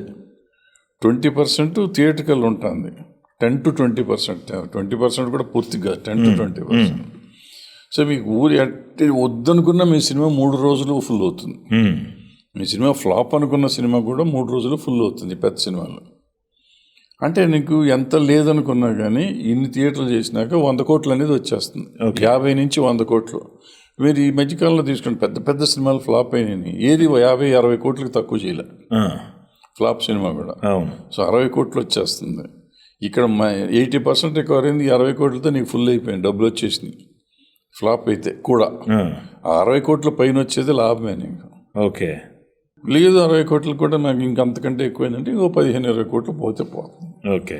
ఆ 15-20 కోట్లు ఇప్పుడు మేము తీసిన 7-8 కోట్లు తీస్తే 7-8 కోట్లు మొత్తమే పోతున్నాయి మాకు కూడా. అవును, ఇద్దరికి, మాకు వాళ్ళకి ఒకటే. ఎస్, అవును. పెద్ద సినిమాకి రిలీజ్కి ముందు ఒక గొడవ జరిగింది సార్, థియేటర్లో ఎగ్జిబిటర్స్ ప్లస్ ప్రొడ్యూసర్స్ అని చెప్పేసి తిట్టుకున్నారు కూడా, పర్సనల్గా వెళ్ళిపోయి కూడా. ఇది ఈగోస్ ఇవన్నీ, అంతకంటే అవునవును. పర్సంటేజ్ సిస్టమ్ కావాలి, లీజ్ వద్దు అని చెప్పి గోల జరిగింది. పెద్ద సినిమాకే ఒక 5 కోట్లు 6 కోట్లు ఎక్కువ ఇవ్వాల్సి వచ్చింది అని చెప్పి మాట్లాడారు మన నిర్మాతలు కొంతమంది. లీజ్ బెటర్ అంటారా, పర్సంటేజ్ బెటర్ అంటారా? మీ ఒపీనియన్ ఏంటి సార్? ఇప్పుడు అసలు ఊరికి ఎంత హడావిడి ఎక్కువ, కానీ సింగిల్ స్క్రీన్స్ మాత్రమే పర్సంటేజ్, ఈ లీజ్ గొడవ, పర్సంటేజ్ గొడవ. మల్టీప్లెక్స్లు అన్నీ పర్సంటేజ్లో నడుస్తున్నాయి ఆల్రెడీ. మెజారిటీ ఇప్పుడు నేను చెప్పిన 3,000 థియేటర్లలో 2,500 థియేటర్ల వరకు పర్సంటేజ్లోనే ఉంటాయి. ఓకే. మిగిలిన 500 థియేటర్లు 500 థియేటర్లు సింగిల్ స్క్రీన్స్. ఈ 500 థియేటర్ల పంచాయతీది. ఓహో. అవి కూడా థియేటర్లు ఓనర్ల దగ్గర లేవు, లీజ్దారుల దగ్గర ఉన్నాయని మాట్లాడుతున్నారు. మెజారిటీ లీజ్దారుల దగ్గర ఉన్నాయి. మెజారిటీ అన్నీ కాదు, అన్నీ అనం, మెజారిటీ. 500 థియేటర్లు 300 నుంచి 400 థియేటర్లు లీజ్దారుల దగ్గర ఉంటాయి. ఓకే. మీరు అన్నట్టు ఈగోనే అయి ఉంటుంది ఇది. అఫ్ కోర్స్ ఇక్కడ ఇప్పుడు మళ్ళీ వీళ్ళే ఈ కొట్టుకున్న వాళ్ళు ఏళ్ళయ్యే థియేటర్లు అవి కూడా. అయ్యి బయటికి కాదు. ఓకే. మైత్రి డిస్ట్రిబ్యూషను కొత్తగా వచ్చింది, మైత్రిని కట్టడి చేయడానికే వెనక కుట్ర జరిగింది, ఈ గోలంతా అనేది ఒకటి నడిచింది. ఈగో అంటే అదే కదండి. మైత్రి అవ్వచ్చు, ఇంకోటి అవ్వచ్చు. ఎస్విసి వర్సెస్ మైత్రి, వాళ్ళ ఈగోలు వాళ్ళ, దిల్ రాజు వర్సెస్ మైత్రి అన్నట్టు. వాళ్ళ personal issues. I don't want discuss on that. Okay. అది ఇండస్ట్రీ ఇష్యూ కాదు నా లెక్కలో. మీ లెక్కలో? నా లెక్కలో that is personal issue between two compounds. Okay. దాన్ని ఛాంబర్ దాకా తీసుకొచ్చారు కదా, కమిటీల దాకా తీసుకొచ్చారు కదా. ఛాంబర్కి వస్తుంది ఇప్పుడు. ఛాంబర్లు అన్నీ మన వాళ్ళ పర్సనల్ ఇష్యూస్కే మాట్లాడుతున్నారు. ఇట్స్ నాట్ కలెక్టివ్ ఇష్యూ అనేది నా పర్సనల్ ఫీలింగ్. ఓకే, చెయ్యాలి. ఓకే. ఇంకొకటి సార్, మనకి మీరు కొన్ని సినిమాలకు కో ప్రొడ్యూసర్గా, కొన్ని సినిమాలకి మెయిన్ ప్రొడ్యూసర్, నిర్మాతగా, చరిత్ర, చాలా సినిమాల్లో మీ కాంట్రిబ్యూషన్ ఉంది. మాట్లాడుకుంటే అంతపురం లాంటి సినిమాలు కో ప్రొడ్యూసర్ మీరు చేశారని చెప్పేసి మాట్లాడారు. నిజమేనా సార్ అది? అంతపురం టైంలో మీకు కృష్ణవంశీ గారికి ఏదో రప్చర్ జరిగింది అనేది విన్నాను. అది మరి అది నిజమా గాసిప్పా అనేది? గాసిప్పే. కృష్ణవంశీ గారికి మీకు? ఓకే. నాకు తెలిసి ఏం లేదు. అంతపురం టైంలో ఏదో ఇష్యూస్ జరిగినాయి అని చెప్పేసి. అసలు ఏం లేదు. ఓకే. ఇష్యూస్ అంటే బడ్జెట్లో తీయమనేవాడిని నేను. ప్రొడక్షన్ అంతా నేనే చేశాను. నేను కిరణ్ పార్ట్నర్స్ దాంట్లో. ఓకే. ఇట్లా నేను అప్పటికి డైరెక్టర్ని కదా. అవును. ఇట్ట చెయ్యి అట్ట చెయ్యి అంటే కృష్ణవంశీ క్రియేటివ్ డైరెక్టర్. డెఫినెట్గా వాళ్ళకి కూడా నెంబర్ 1 డైరెక్టర్ తెలుగులో అంటే అతనే నా ఉద్దేశంలో. కృష్ణవంశీ వాళ్ళకి కూడా. ఓ. అయితే అతను తిక్కలు ఏదో చెయ్యక, సరైన సినిమాలు చేయక, అతను రకరకాల అతని పర్సనల్ ఇష్యూస్తో సినిమాలు వెనకబడిపోయాడు. కానీ ఈ రోజు కూడా అతను సరైన స్క్రిప్ట్ ఇస్తే అతను కొట్టి డైరెక్టర్ లేడు వాడు తెలుగులో. ఓకే. అయితే మనం కంట్రోల్ చేస్తా అంటే ఇప్పుడు ఈ క్రియేటివ్గా ఉన్న జీనియస్ డైరెక్టర్లతో ప్రాబ్లం ఏంటంటే మనం ఏదో కంట్రోల్ చేస్తున్నాం అనుకుంటే, మనం సలహా ఇస్తున్నాం అనే ఫీలింగ్లో ఉండరు. సో అట్లా 1 or 2 times ఫీల్ అయిన మాట నిజం. అంతే తప్ప కొట్టుకునే నువ్వెంత నేనెంత అని మేము ఇద్దరం కొట్టుకున్న రోజులు ఏం లేవు. ఓకే. ఫర్ ఎగ్జాంపుల్ నేను ఒక సీన్ చెప్తా. ఒక సీన్ ఇప్పుడు సౌందర్య ట్రైన్లో వస్తుంది, దాంట్లో వచ్చే జనంలో చూసి అది యాక్చువల్గా వీళ్ళు ఎయిర్పోర్ట్లో ప్లాన్ చేశారు. వాళ్ళు ఎయిర్పోర్ట్లో ప్లాన్ చేసి అక్కడి నుంచి బయటకు వస్తా అంటే మళ్ళీ రైలు అవన్నీ ఉంటాయి. ఎయిర్పోర్ట్లో ఏమి తేడా రాదు కదా వంశీ. ప్లస్ చాలా కాస్ట్లీ. మనకు గంటకి 75,000 అక్కడ చేయటం ఎందుకు, మనం ట్రైన్లోనే చేద్దామంటే చాలా కోపం వచ్చింది. అంటే అతని పాయింట్ అంటే ఫ్లైట్ దిగింది, ఎయిర్పోర్ట్లో ఒక అట్మాస్ఫియర్, ఇక్కడ ఒక అట్మాస్ఫియర్ చేంజ్ ఉంటుంది, రకరకాలు చూపిద్దామని అనుకుని ఉంటాడు. చేంజ్ ఎవరు చూపిద్దామని. నేను అక్కర్లేదు, మనకు జుగుప్స అమ్మాయికి ఎంత అసహ్యం కలిగింది అనేది ఇక్కడ చేసి చాలను. అది చేయని వల్ల నేను బలవంతంగా అడ్డం పడిపోయా. ఇది చేశారు. సినిమా చూసినాక తను చెప్పానే నువ్వే కరెక్ట్ అన్నాడు. అవునా? ఓకే. అంటే చేసిన తర్వాత కట్ చేస్తాం. అవును, అది అవసరం లేదు. ఇప్పుడు అదేమో ఊరికే దీనికోసం చేసిన సీను, ఇదేమో నిజంగా కంటెంట్ కోసం చేసిన సీను రైల్వే స్టేషన్. ఓకే. ఇది కావాలి సినిమాకి, అది అక్కర్లా, లెంత్ కింద పెరుగుతుంది తప్ప ఏమో అనేది నా ఇంటెన్షన్. సో ఇటువంటి మనం కొన్ని చెప్తా ఉంటే ఇన్పుట్స్, క్రియేటివ్ ఇన్పుట్స్ చెప్తా అంటే డెఫినెట్గా నేను డైరెక్టర్ అయినా ఫీల్ అవుతాను. అవును, నా ఎరీనాలోకి నువ్వు ఎందుకు వస్తున్నావు అనే ఫీలింగ్ ఉంటాను ప్రొడ్యూసర్ వస్తుంది. సో అట్లా 1-2 సార్లు ఫీల్ అయిన మాట నిజమే. కానీ బట్ మా ఇద్దరికి అసలు ఎప్పుడు గొడవలు. ఇప్పుడు బాగానే ఉంటారు. ఎప్పుడు బాగుంటుంది. Super. Okay, super sir. Of course Soundarya గారి టాపిక్ వచ్చింది కాబట్టి, మీరు చేసిన సినిమాలు కానీ హీరోయిన్స్ కానీ ఎలా ఉండేది సార్? సౌందర్య గారి దగ్గర నుంచి మొదలు పెడితే శారద గారి దగ్గర నుంచి అందరినీ దగ్గర నుంచి చూసేవాళ్ళు. హీరోయిన్స్లో మీకు ది బెస్ట్ హీరోయిన్స్ అని ఒక 4 పేర్లు చెప్పమంటే ఏం చెప్తారు సార్? సౌందర్య, శోభన గారు ఒకటి. ఓకే. టైమింగ్ అంటే ఆవిడ అసలు అంటే అందరూ చాలా కోఆపరేటివ్, ఎవరు ఇది కాదు. ఆ అమ్మాయి టైం సెన్స్ ఇంకా తేడా వీళ్ళందరిలోకి. టైం సెన్స్ శోభనకు ఉన్న టైం సెన్స్ ఎవరికి లేదు. ఓకే.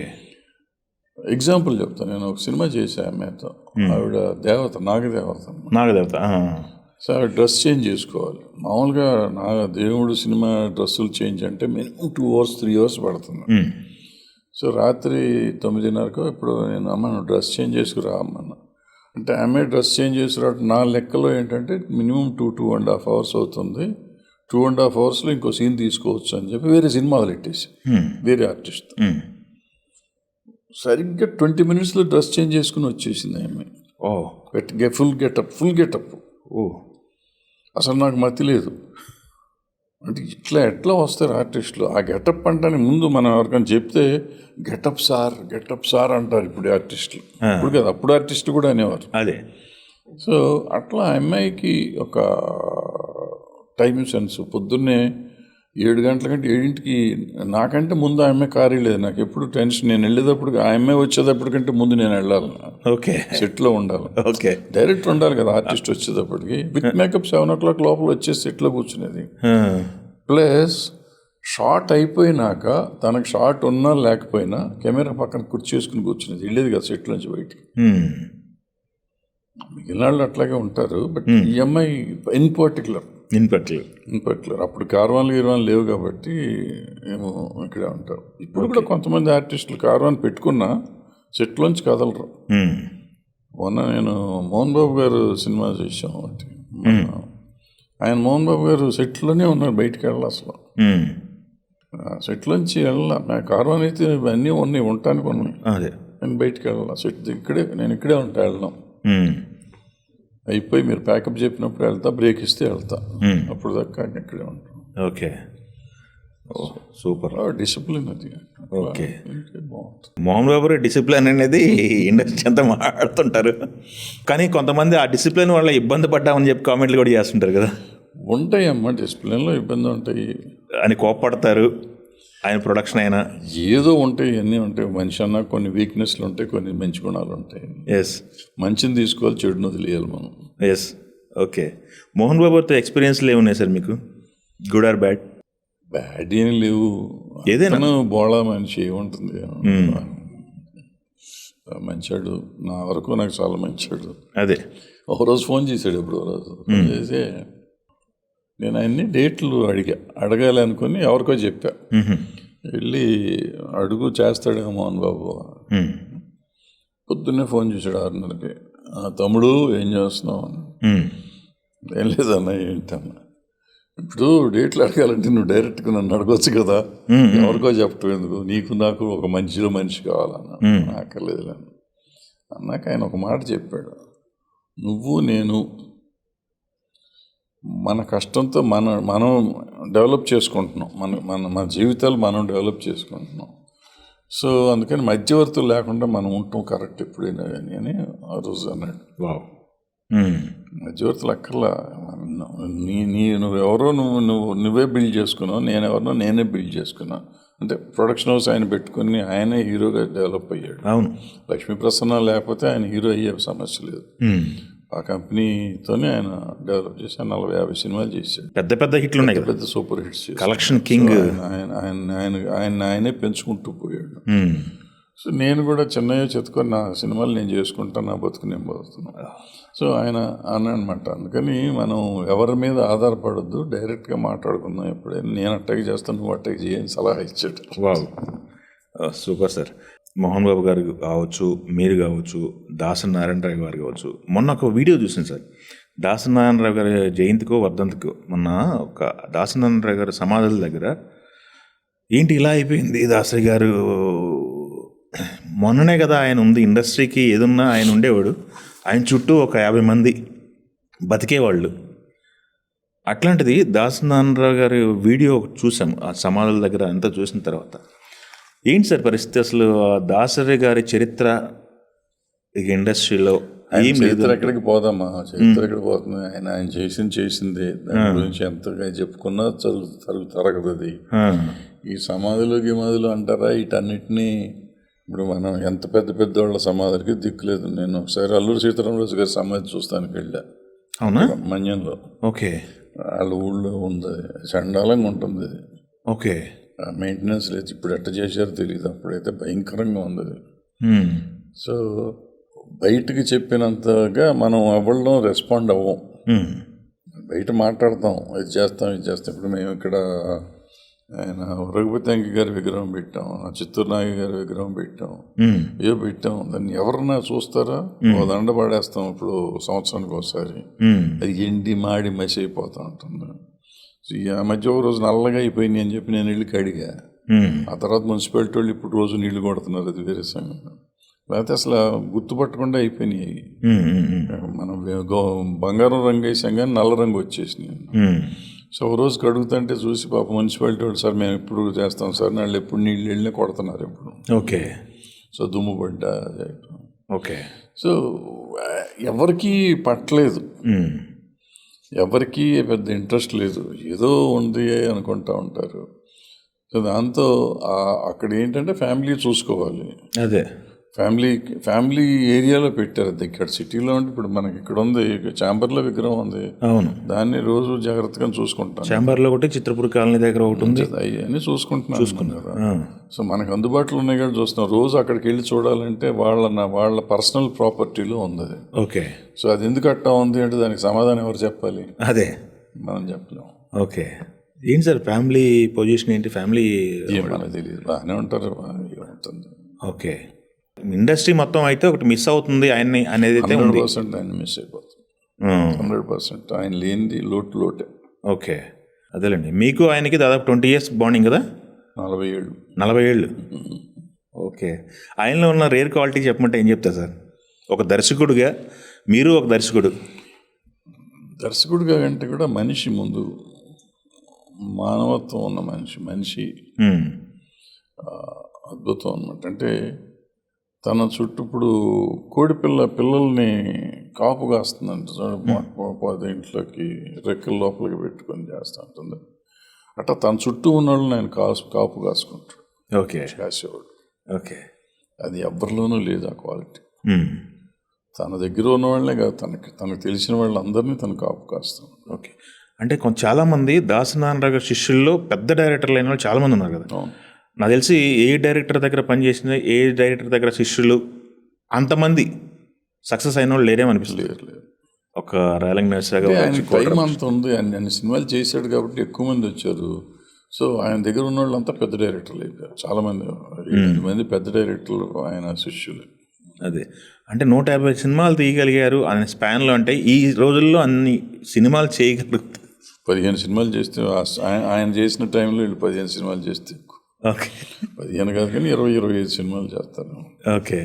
పాన్ ఇండియా పదం వల్ల ఇండస్ట్రీకి మేల నష్టం ఎక్కువ జరిగిందంటారా? నష్టం ఎక్కువ జరుగుతుంది. ఎందుకంటే సంవత్సరానికి 1-2 పాన్ ఇండియా సినిమాలు చెయ్యాలి, మనం పెరగాలి. ఇప్పుడు బాహుబలి చేసాడని ప్రతి సినిమా ఇప్పుడు నేను చిన్న సినిమాలు పాన్ ఇండియా టైటిల్గా కింద వేస్తారు, 6 భాషలు వేస్తారు. ఎందుకు అది రిలీజ్ అవుతుందా, వస్తుందా, ఎవరన్నా చూస్తారా, చూడరా, ఇవన్నీ ఆలోచించరు. పాన్ ఇండియా అని వీళ్ళు చెప్పుకుంటాం. పాన్ ఇండియా అనగానే ఇప్పుడు మేము వర్కర్స్ మాకు 3 కాల్ షీట్లు 2 కాల్ షీట్లు. అవునా? అది డిఫరెన్స్ ఉందా? కాస్ట్ ఆఫ్ ప్రొడక్షన్ పెరుగుతుంది, 2 భాషల్లో తీయాలనుకుంటే. ఓకే. ఇవన్నీ రకరకాల సమస్యలు ఉన్నాయి. సో ఏదో మరి తెలిసి చేస్తారో తెలియక చేస్తారో, ఎందుకు చేస్తారో తెలియదు. బేసిక్గా అందరూ డబ్బింగ్ సినిమాలు చేస్తున్నారు కాబట్టి ఇవ్వక్కర్లేదు. డబ్బింగ్ కాకుండా 2 లాంగ్వేజ్లుగా చేశారు అనుకోండి, ఇవ్వాలి. డబుల్ బేటా. తెలుగు తమిళ, తెలుగు హిందీయో చేసి మిగిలిన డబ్బింగ్ చేద్దాం అనుకున్నారు అనుకో, ఒక 2 లాంగ్వేజ్లు ఒరిజినల్ అని, అప్పుడు మాకు డబ్బులు ఎక్కువ ఇవ్వాలి. అంటే కాస్ట్ పెరుగుతుంది గట్టిగా అయితే. ఓకే. మీరు సౌత్ ఇండియా ఫిల్మ్ ఇండస్ట్రీ అలానే ఇండియన్ ఫిల్మ్ ఇండస్ట్రీ ఈ వర్కర్స్ సమస్యలపైన ఏదో చాలా గైడ్ లైన్స్, చాలా పకడ్బందీ ఏదో రాశారు, రూల్స్ రాశారు, అవి ఇంప్లిమెంట్ అవ్వలేదు అని మాట్లాడుతుంటారు. అది నిజమేనా? అవి చాలా వరకు ఇప్పుడు ఇక్కడ పేజెస్ ఉన్నాయి ఇవన్నీ నేను ఉన్నప్పుడు నేను చేసినాయి. సో మ్యాక్సిమం సక్సెస్ఫుల్ అయినాయి. బట్ నేను రాయటం కాదు, గవర్నమెంట్ ఆఫ్ ఇండియా మనకి అప్పటి నుంచి ఇప్పటి వరకు కూడా ఈఎస్ఐ పిఎఫ్ కూడా మనకు ఉందా? ఓకే. అవి ఇంప్లిమెంట్ చేయమని నేను 20-30 ఏళ్ళ నుంచి నేను మొత్తుకుంటున్నా, గవర్నమెంట్లో మొత్తుకుంటున్నా, చేయట్లేదు. ఓకే. సో దానివల్ల ఉంటుంది తప్ప ఇక అనవసరంగా నేను వేజెస్ కోసం మీరు పోట్లాడొద్దు, దీనికోసం పోరాడదాం. మనం కాదు, మన ఫ్యామిలీస్ నిలబడతాయి అనేది నా పాయింట్. ఓకే. పిఎఫ్ ఉంటే రిటైర్మెంట్ అయ్యే టైం డబ్బులు వస్తాయి, ఈఎస్ఐ ఉంటే ఫ్యామిలీకి నువ్వు పని చెయ్యకపోయినా ఫ్యామిలీకి త్రూ అవుట్ ఉంటుంది. తనకి తన భార్యకి పిల్లలకి ఈఎస్ఐ మెడికల్ ఫెసిలిటీ ఉంటుంది. అది చేద్దామంటే వినేవాళ్ళు ఎవరు? ఓకే. ఎవరికీ లేదు. ఇటు ఇండస్ట్రీలో ఉన్న ప్రొడ్యూసర్ సైడ్ వాళ్ళకి లేదు, ఇటు యాక్చువల్ ఎవరికైతే బాధితులో వాళ్ళు వర్కర్స్ అవును వాళ్ళకి లేదు. ఓకే. మేజర్ ప్రాబ్లం అది. ఓకే. క్లీన్గా అన్ని పరిస్థితుల్ని అబ్జర్వ్ చేస్తుంటారు. పొలిటికల్గా కూడా చాలా రకాలుగా మీ ఒపీనియన్స్ మీరు చెప్తుంటారు. గతంలో కూడా చాలా మీ ఒపీనియన్స్ అన్నీ విన్నారు జనాలంతా. ఇప్పుడు ప్రజెంట్ పొలిటికల్ సినారీ ఎలా ఉందనుకుంటున్నారు? ఏపీ గవర్నమెంట్ పొలిటికల్గా పవన్ కళ్యాణ్ విషయంలో కూడా క్లీన్గా అబ్జర్వ్ చేశారు, మీ అబ్జర్వేషన్ ఉంది? అంటే సిన్సియర్గా చెప్తున్నా, నేను లాస్ట్ ఈ సినిమా స్టార్ట్ అయిన కాడి నుంచి టోటల్గా డిస్కనెక్ట్ అయిపోయా. పొలిటికల్గా డిస్కనెక్ట్ అయిపోయింది. దీంట్లో పని 24 hours పని దీంట్లోనే ఉండిపోయాం. సో బిట్స్ అండ్ పీసెస్గా నేను కొన్ని చూస్తున్నాను. పూర్తిగా అవగాహన లేకుండా దేని మీద కామెంట్ చేయటం నాకు ఇష్టం లేదు. ఓకే. ఓకే. నడుస్తే ఇప్పుడు ఈ గవర్నమెంట్లు మంచి చెడు ఇవన్నీ నడుస్తూనే ఉంటాయి.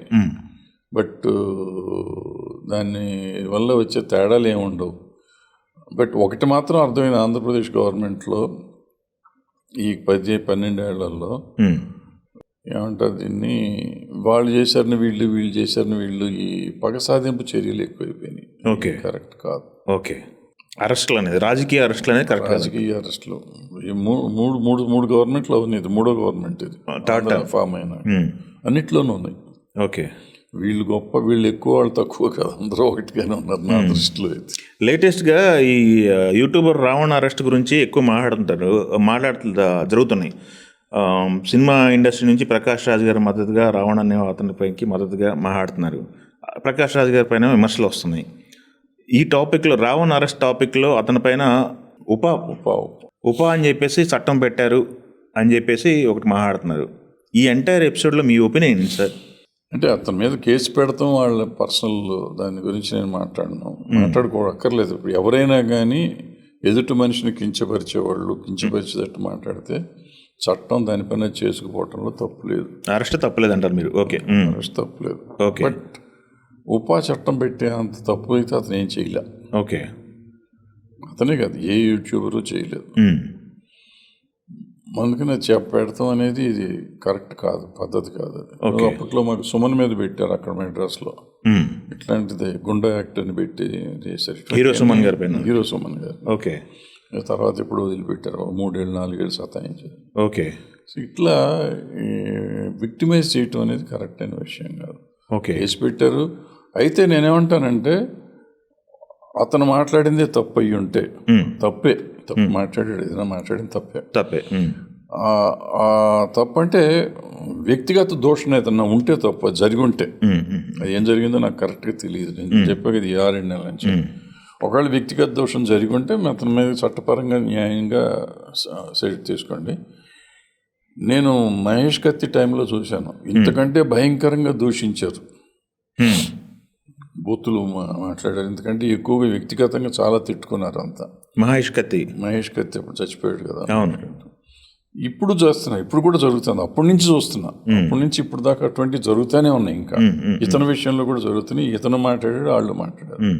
మాట్లాడిన ప్రతి మనిషి మీద కేసు పెట్టండి. నీ పార్టీ నా పార్టీ వద్దు అంటే. ఈ ఏమంటారు దీన్ని, సోషల్ మీడియాలో ఇవి జరుగుతున్న అరాచకాన్ని అరికడటానికి ప్రయత్నం చేద్దాం. ఓకే. రావణ్ ఒక్కడే వద్దు, రావణ్తో పాటు మిగిలిన వాళ్ళు అందరినీ 100 అవ్వచ్చు 1000 అవ్వచ్చు అందరిని తీసేయండి, ఎరాడికేట్ చేద్దాం. ఓకే. ఈ బ్యాడ్ ప్రాక్టీస్ని తీసేద్దాం. ఓకే. నేనైతే తిట్టొచ్చో నువ్వు తిట్టకూడదు అనేది మాత్రం తప్పు. ఓకే. నేను అన్నమాట నువ్వు అనకూడదు, నేను ఏదన్నా తిట్టొచ్చు నువ్వే తిట్టకూడదు అనేది ఇది కరెక్ట్ కాదు. ఓకే. నేను తిట్టకూడదు, నువ్వు తిట్టకూడదు. నన్ను తిడితే నన్ను అరెస్ట్ చేయండి, నువ్వు తిడితే నిన్ను అరెస్ట్ చేస్తాం, ఇట్లా అందరిని అరెస్ట్ చేయండి. అదే వాళ్ళు చెప్పేది ఏంటంటే, ఈ టైంలో, ఈ గతంలో ఫ్యామిలీస్ జోలికి, పొలిటికల్ ఫ్యామిలీస్ జోలికి ఆడవాళ్ళని ఎవరు తిట్టినా కానీ మేము ఉపేక్షించము. మా పార్టీకి సంబంధించి ఒక కార్యకర్త ఏదో భారతి గారి గురించి నోరు చారితే ఇమీడియట్గా 24 hours తీసుకెళ్ళి లోపలేసాం అని మాట్లాడుతున్నారు. ఒక కార్యకర్తకు సంబంధించి, టీడీపీకి సంబంధించిన ఒక కార్యకర్త భారతి గారి గురించి తప్పు మాట్లాడాడు, నోరు జారాడు అని చెప్పి తీసుకెళ్ళి లోపలేసాం అని చెప్పేసి ఎగ్జాంపుల్ చూపిస్తున్నారు వాడు. అదే పందాలో ఇతను కూడా ఇక ఎవరినైనా మేము ఎలానైనా తీసుకెళ్ళి లోపలేస్తాం సార్ అందరికీ మనస్సాక్షులు ఉంటాయి సార్, ఉమ్, అందరికీ మనస్సాక్షులు ఉన్నాయి.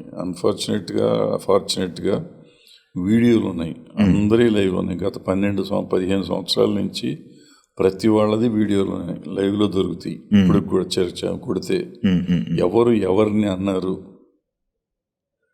భారతి గారిని ఎవరు అన్నారు, విజయమ్మ గారిని ఎవరు అన్నారు, భువనేశ్వరి గారిని ఎవరు అన్నారు, బ్రాహ్మణి గారిని ఎవరు అన్నారు, అన్నీ ఉన్నాయి. అన్నీ ఉన్నాయి.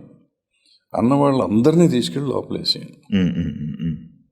అన్నవాళ్ళందరినీ యూట్యూబ్లో దొరుకుతున్నాయి కదా, అదే ఒక్కడిని వేసామని కాదు, అందరిని వేయండి అంటున్నాను. ఓకే, అంటే ఎక్కడొక్కడ మొదలవ్వాలి కదా, ఇది మొదలై చేయండి, చేశారు కదా, మొదలైంది. ఈయన అందరిని వేయండి. ఓకే, ఈరా ఏం చేస్తారనేది ఎక్కడో చేసామనే మాట కాదు, అది చేశారో లేదో నాకు తెలియదు. మీరు ఎవరినైనా చేయండి, ఎవరిని తిట్టినా 100% మనం ఖండించకూడదు. ఖండించడం కాదు, ఖండిస్తే ఏమి రాదండి, ఖండిస్తే అసలు ఏమి రాదండి, క్షమించనే కూడదు. Okay, 100% they should be punished. Okay, 100% they should be punished. But subject to condition, ఆ చట్టం ప్రకారం. లేని చట్టాలు లేని అన్ని తీసుకొచ్చి ఇరికిద్దాం అనేది ప్రయత్నం ఇప్పుడు కరెక్ట్ కాదు. Okay, ఇరికించటాలు correct. కోర్స్ గతంలో మీరు చెప్పినట్టు గతంలో కూడా కొన్ని అరెస్టులు జరిగినాయి, పోసాని కృష్ణమౌళి దగ్గర నుంచి కొన్ని అరెస్టులు జరిగినాయి. అంతకుముందు జరిగిన ఈ గవర్నమెంట్ వచ్చిన తర్వాత 2 yearsలో జరిగింది. మేజర్ అయితే పోసాని గారు, ఇంకొకటి ఇది ఒకటి, రెండో అనుకోవచ్చు, 2, 3. సార్ ఎవరు పరుషంగా మాట్లాడినా అరెస్ట్ చేయండి, తప్పులేదు. But at the same time అవతల వాళ్ళు కూడా మాట్లాడుతుంటే వాళ్ళని కూడా అరెస్ట్ చేయండి. ఎందుకంటే ఒకళ్ళు మాట్లాడితే ఇప్పుడు బంతి గోడకు కొడితే బంతి తిరిగి వస్తుందండి. తిరిగి వచ్చింది గోడను మాత్రం అరెస్ట్ చేస్తానంటే గోడకు బంతి కొట్టిన వాడిని అరెస్ట్ చేయవా నువ్వు? నువ్వు బంతిని గోడకు కొట్టావు, గోడకి గట్టిగా దమ్ముంది కాబట్టి అది వెనక్కి వచ్చింది. నన్ను ఎందుకు కొట్టావు అసలు నువ్వు? అదేలేండి, అతను ఒకరిని అరెస్ట్ చేశారు. ఓకే, అతను వెనక ఎవరున్నారు, ఏంది, ఎవరు మాట్లాడించారు? ఎవరుంటారండి, ఎవరు ఉంటారు, ఎందుకుంటారు? నేను మాట్లాడతాను, రోజు వీడియో పెడతా ఉంటాను. అవును, ఎవరున్నారు, ఎందుకుంటారు? ఇప్పుడు కొంతమంది మనుషులు ఉంటారు, వాళ్ళ స్వాభావికంగా వాళ్ళకు ఉన్నాయి, వాళ్ళు మాట్లాడుతూ ఉంటారు. అది మాట్లాడితే తప్పెట్టు అవుతుంది. అవును, దాంట్లో తప్పే ఉంటుంది. ఓవర్ బోర్డ్ వెళ్ళారా 100% తీసుకోండి, యాక్షన్ తీసుకోండి, 100% తీసుకోవాలి ఎవరైనా కానీ. ఓకే, అంటే కొన్ని వాళ్ళ వ్యక్తిగత అభిప్రాయాలు చెప్పినా కానీ వాళ్ళ వెనక ఎవరో ఉన్నారు, మాట్లాడిన స్వభావం బట్టి మీరు అనుకోవటం ఎందుకు, స్వభావం బట్టి. లాస్ట్ టైం 1-2 సందర్భాల్లో నా పర్సనల్ ఎక్స్పీరియన్స్ చెప్తున్నాను, లేకపోతే మొన్న నాగేశ్వర్ గారి ఎక్స్పీరియన్స్ తీసుకున్నాను. నన్ను చాలాసార్లు ఒకప్పుడు వైసీపీ వాళ్ళము నువ్వు తెలుగుదేశం అమ్ముడు పోయావు అని తిట్టిన అమ్మాలి తిట్టిన వాళ్ళు ఉన్నారు. అవునా, జరిగింది? తెలుగుదేశం వాళ్ళు నువ్వు వైసీపీకి అమ్ముడు పోయావు అని అమ్మాలి బూతులు తిట్టిన ఇదైతే 1-2 సార్లు నేను విన్నాను. అది కూడా ఉంది. భరద్వాజ గారు వైసీపీ సపోర్ట్ చేస్తున్నారు, నేను తెలుగుదేశం సపోర్ట్ చేశాను, వైసీపీ వాళ్ళు తిట్టినవి కూడా ఉన్నాయి, బూతులు తిట్టినవి ఉన్నాయి. ఉన్నది నిజం చెప్తా అంటే దానికి వాళ్ళకి నచ్చదు. ఇప్పుడు మనం ఏం చేస్తాం? సో ఇట్లా న్యూట్రల్గా ఉన్న వాళ్ళని కూడా నువ్వు చేసేస్తా ఉంటే కరెక్ట్ కాదు కదా. ఓకే, పొలిటికల్గా మీ అభిప్రాయాలు చెప్తుంటారా కంటిన్యూగా, లేకపోతే ఏమన్నా స్టాండ్ తీసుకున్నారా? ఎందుకు వచ్చిన గొడవ మనకి, ఎందుకు నన్ను జైల్లో పెడతారు, ఎందుకు వచ్చిన గొడవ నాకు అంటే మొన్నటి దాకా ఏంటంటే జైలుకి వెళ్తే ముఖ్యమంత్రి అవుతారని ఆశ ఉండేది. ఇప్పుడు 80 ఏళ్ళు వచ్చినాయి, ఇంకా ముఖ్యమంత్రి ఆశ పోయింది. అవునా?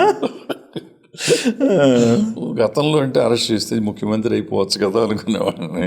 ఇప్పుడు ఇంకా ఛాన్స్ లేదు, వయసు అయిపోయింది. సో మనకి ముఖ్యమంత్రి ఇష్టం లేదు, మూడు లేదు. ఓకే, 80 ఏళ్ళ ఎట్లా సార్, ఎట్లా మెయింటైన్ చేయగలుగుతున్నారు 80 ఏళ్ళు? తింటాం తిరగటం. ఏం తింటారు? మామూలు భోజనమే అంతే. ఇంట్లో అలవాట్లు ఏం లేవా? అలవాట్లు మామూలుగా చెప్తుంటారు కదా, ఏం లేదు, పార్టీంగ్ లేకపోతే అసలు బయటికి రాను, పాలిటిక్స్ ఇంట్లోనే. నేను ఇందాక మనది ఒక ఇంటర్వ్యూ చేసే ముందు గూగుల్ సెర్చ్ చేస్తే అన్నయ్య గారి ఫోటో ఎక్కడ దొరకట్లేదు. అన్నయ్య తమ్ముడా? లెనిన్ బాబు. అన్నయ్య గారు. అన్నయ్య చేసిన సినిమాలకు సంబంధించి కానీ లేకపోతే ఏదైనా ఆయన ఫోటో ఎక్కడ ఏంటని చూస్తే ఎక్కడ దొరకట్లే గూగుల్లో. ఎక్కడ అయితే పేపర్ ప్రింట్లు ఉన్నాయి, బట్ బొమ్మ కనపడకుండా ఉంటుంది, పాత ప్రింట్లు. ఓకే, ఎన్ని సినిమాలు చేశారు సార్ డైరెక్టర్గా? 8 సినిమాలు చేశాను. హిట్లు ఉన్నాయి కదా? డాక్టర్ బాబు, దత్తపుత్రుడు, డాక్టర్ బాబు శోభన్ బాబు గారితో చేసింది మంచి సినిమా అనేది. అమ్మ నాన్న, లవ్ మ్యారేజ్, మరో కురుక్షేత్రం, చిన్నటి కళ్ళు, 6-7 సినిమాలు ఉంటాయి. ఓకే, డాక్టర్ బాబు మంచి సినిమాలు సార్. శోభన్ బాబు గారితో చేసిన సినిమాలు మన బ్యానర్ రాజు గారితో 2 చేశాడు. అవును, శోభన్ బాబు గారితో ఒకటి, నాగేశ్వర గారితో ఒకటి, రంగనాథ్తో ఒకటి, రంగనాథ్ మరో కురుక్షేత్రం ఒకటి. ఓకే, శోభన్ బాబు గారితో కూడా మంచి సినిమాలు పడ్డాయి మన బ్యానర్లో. శోభన్ బాబు గారితో ఎలా ఉండేది సార్ మన బ్యానర్కి, మనకి, ఆయనకి? మీకు బాగా గుర్తులు ఉన్నాయా? నాగేశ్వర గారు కానీ శోభన్ బాబు గారు కానీ చాలా బాగుండేవారు మనతో, ఫ్యామిలీతో కానీ మనతో కానీ చాలా. కృష్ణ గారు కూడా అఫ్కోర్స్ కృష్ణ గారు మీరు బాగా, ఎన్టీ రామారావు గారు, బాలకృష్ణ గారు, బాలకృష్ణ గారితో సినిమా ఫ్యామిలీ రిలేషన్షిప్ లాగా ఉండేది. ఓకే, ఎన్టీ రామారావు గారి ఫ్యామిలీ కానీ, బాలకృష్ణ గారు కానీ, మన ఫ్యామిలీ రిలేషన్. నిన్న కూడా బాలకృష్ణ గారు ఫోన్ చేసి అమ్మ అందరిని అడిగానని చెప్పండి. Okay okay. శోభన్ బాబు గారు నిన్న చూసిన తర్వాత అనిపించింది శోభన్ గారు వైఫ్ చనిపోయారని. నిన్న ఎందుకని సార్ అక్కడ ఉండిపోయారు? చెన్నైలో ఉండిపోవాల్సి వచ్చింది చాలా వరకు. ఇల్లు ఆస్తులన్నీ అక్కడే ఉన్నాయి కదా, మొత్తం ఆస్తి అంతా అక్కడే ఉన్నాయి. ఓకే, ఆయన లాస్ట్ మినిట్ వరకు నటిస్తాను అని చెప్పి నాగేశ్వర గారు అన్నారు. ఆయనేమో నటించిన అనంతరం డెసిషన్ తీసుకున్న తర్వాత ఎంత ఆఫర్ చేసినా నటించలేదంట.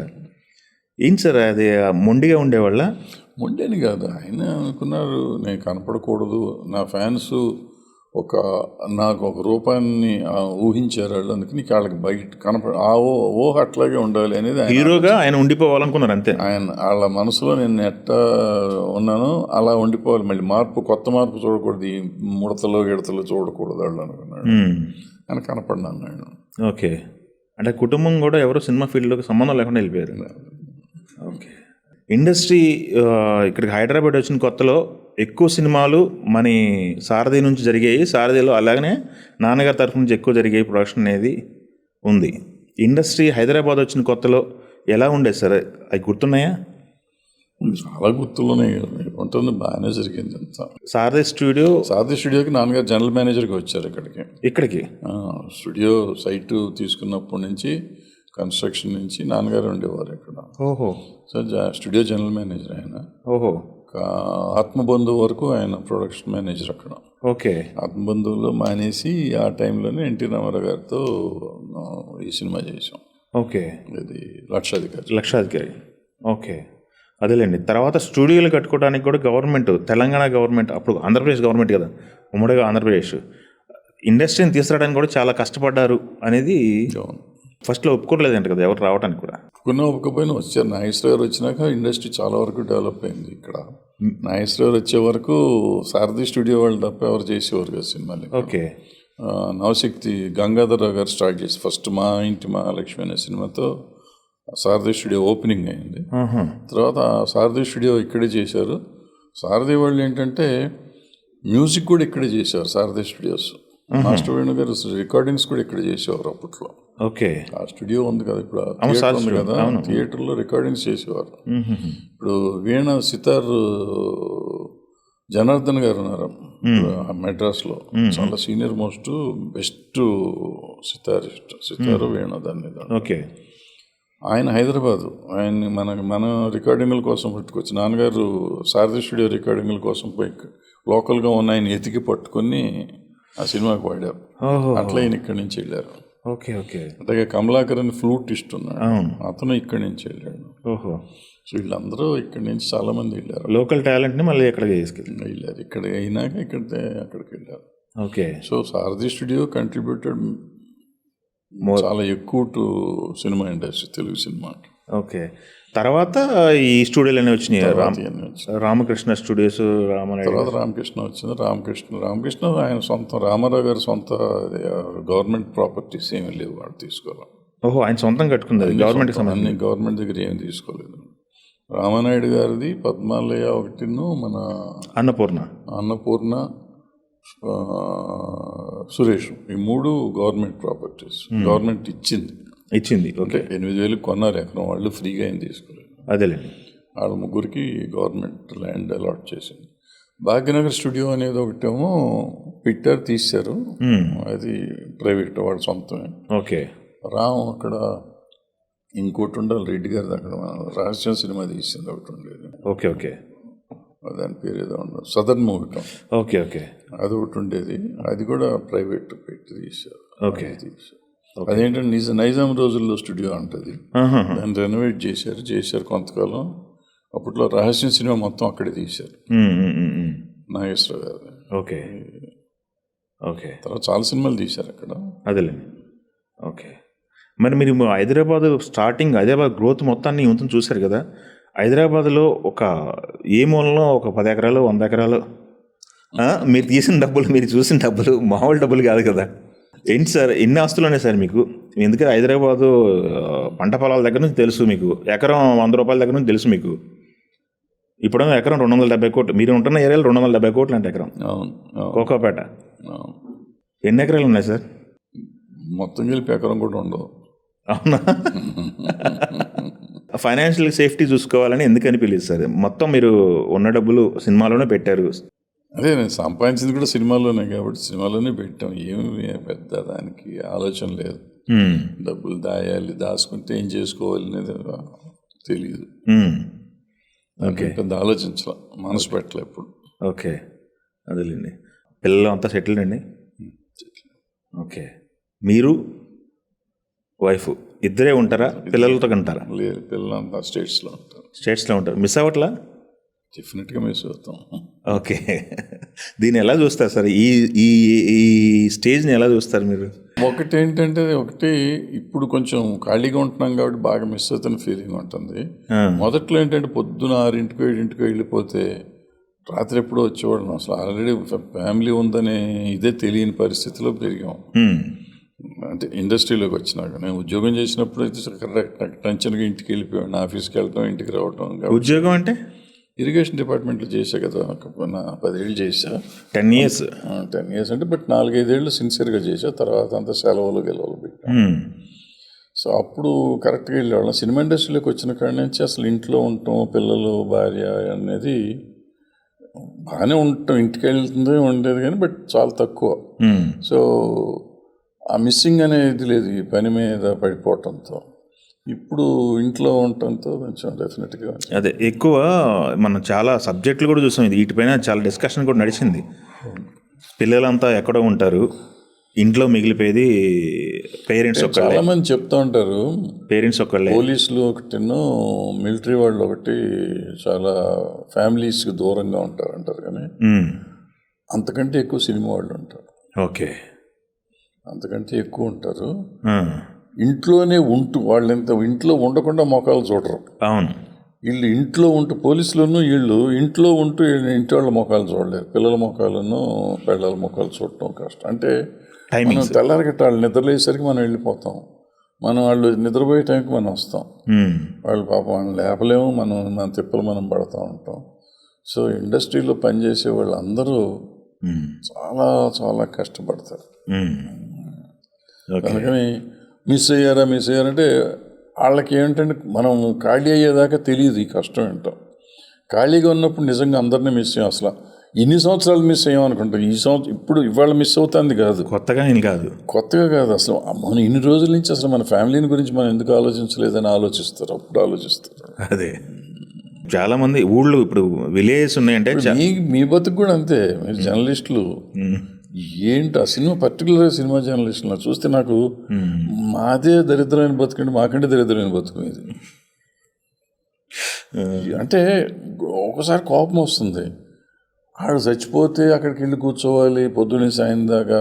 పుడితే ఎవరికో పిల్లలు పుడితే మనం వెళ్ళి కూర్చోవాలి. ఏంటి ఎందుకు అసలు?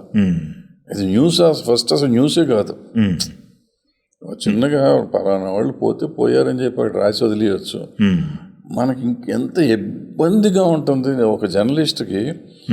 ఒక పెద్ద ఆయన పోతే ఆయన పోయారని రిపోర్ట్ చేయడం తప్పలేదు, కానీ అక్కడికి వెళ్ళి కూర్చుని వచ్చినోడిని పోయినోడిని మా గొట్టం పెట్టి, ఏమండి మీ అభిప్రాయం ఏంటి, మీకు ఆయనకి అనుబంధం ఏంటి? అనుబంధం ఉంది. ఇప్పుడు నిజంగా అనుబంధం ఉన్నవాళ్ళు చాలా బాధతో వస్తారు. మిగిలిన వాళ్ళము గౌరవంగా నేను ఇండస్ట్రీలో ఉన్నాను, నాకు తెలిసినోడిని కాబట్టి వెళ్ళి పోతే బాగోదని వస్తారు. ఏం చెప్తారు వాళ్ళు? ఏముండదు. మనకి వీళ్ళకి తెలుసు, మీకు తెలుసు ఇవన్నీ అడిగితే చండాలంగా ఉంటుందని.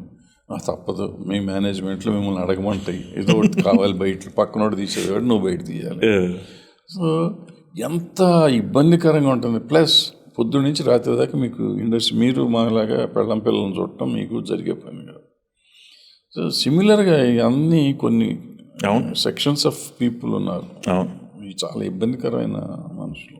ఎస్, కొంతవరకు మొన్నటి వరకు ఓకే, కానీ ఈ మధ్యకాలంలో ఇంకొంచెం ఎక్కువ ఇబ్బందికరం సెల్ ఫోన్లు గనక వచ్చేసి అనేది ఇప్పుడు కొంచెం చాలా ఎక్కువ క్రిటికల్గా ఉంది. మొన్న చూసాం భాగ్యరాజ్ గారు చనిపోయినప్పుడు రాధిక గారు బర్స్ట్ అయ్యారు, సుహాసిని గారు రాధిక గారు అక్కడ బాడీ దగ్గర బర్స్ట్ అయ్యారు. కనీసం మమ్మల్ని ఇవ్వరా మీరు అని చెప్పేసి కొంచెం ఇబ్బందికరంగా, చాలా ఇబ్బందిగా ఉంటుంది. వచ్చేస్తారు, మీద పడుతూ ఉంటారు, ఫోటోలు తీసుకుంటూ ఉంటారు, సెల్ఫీలు అడుగుతూ ఉంటారు.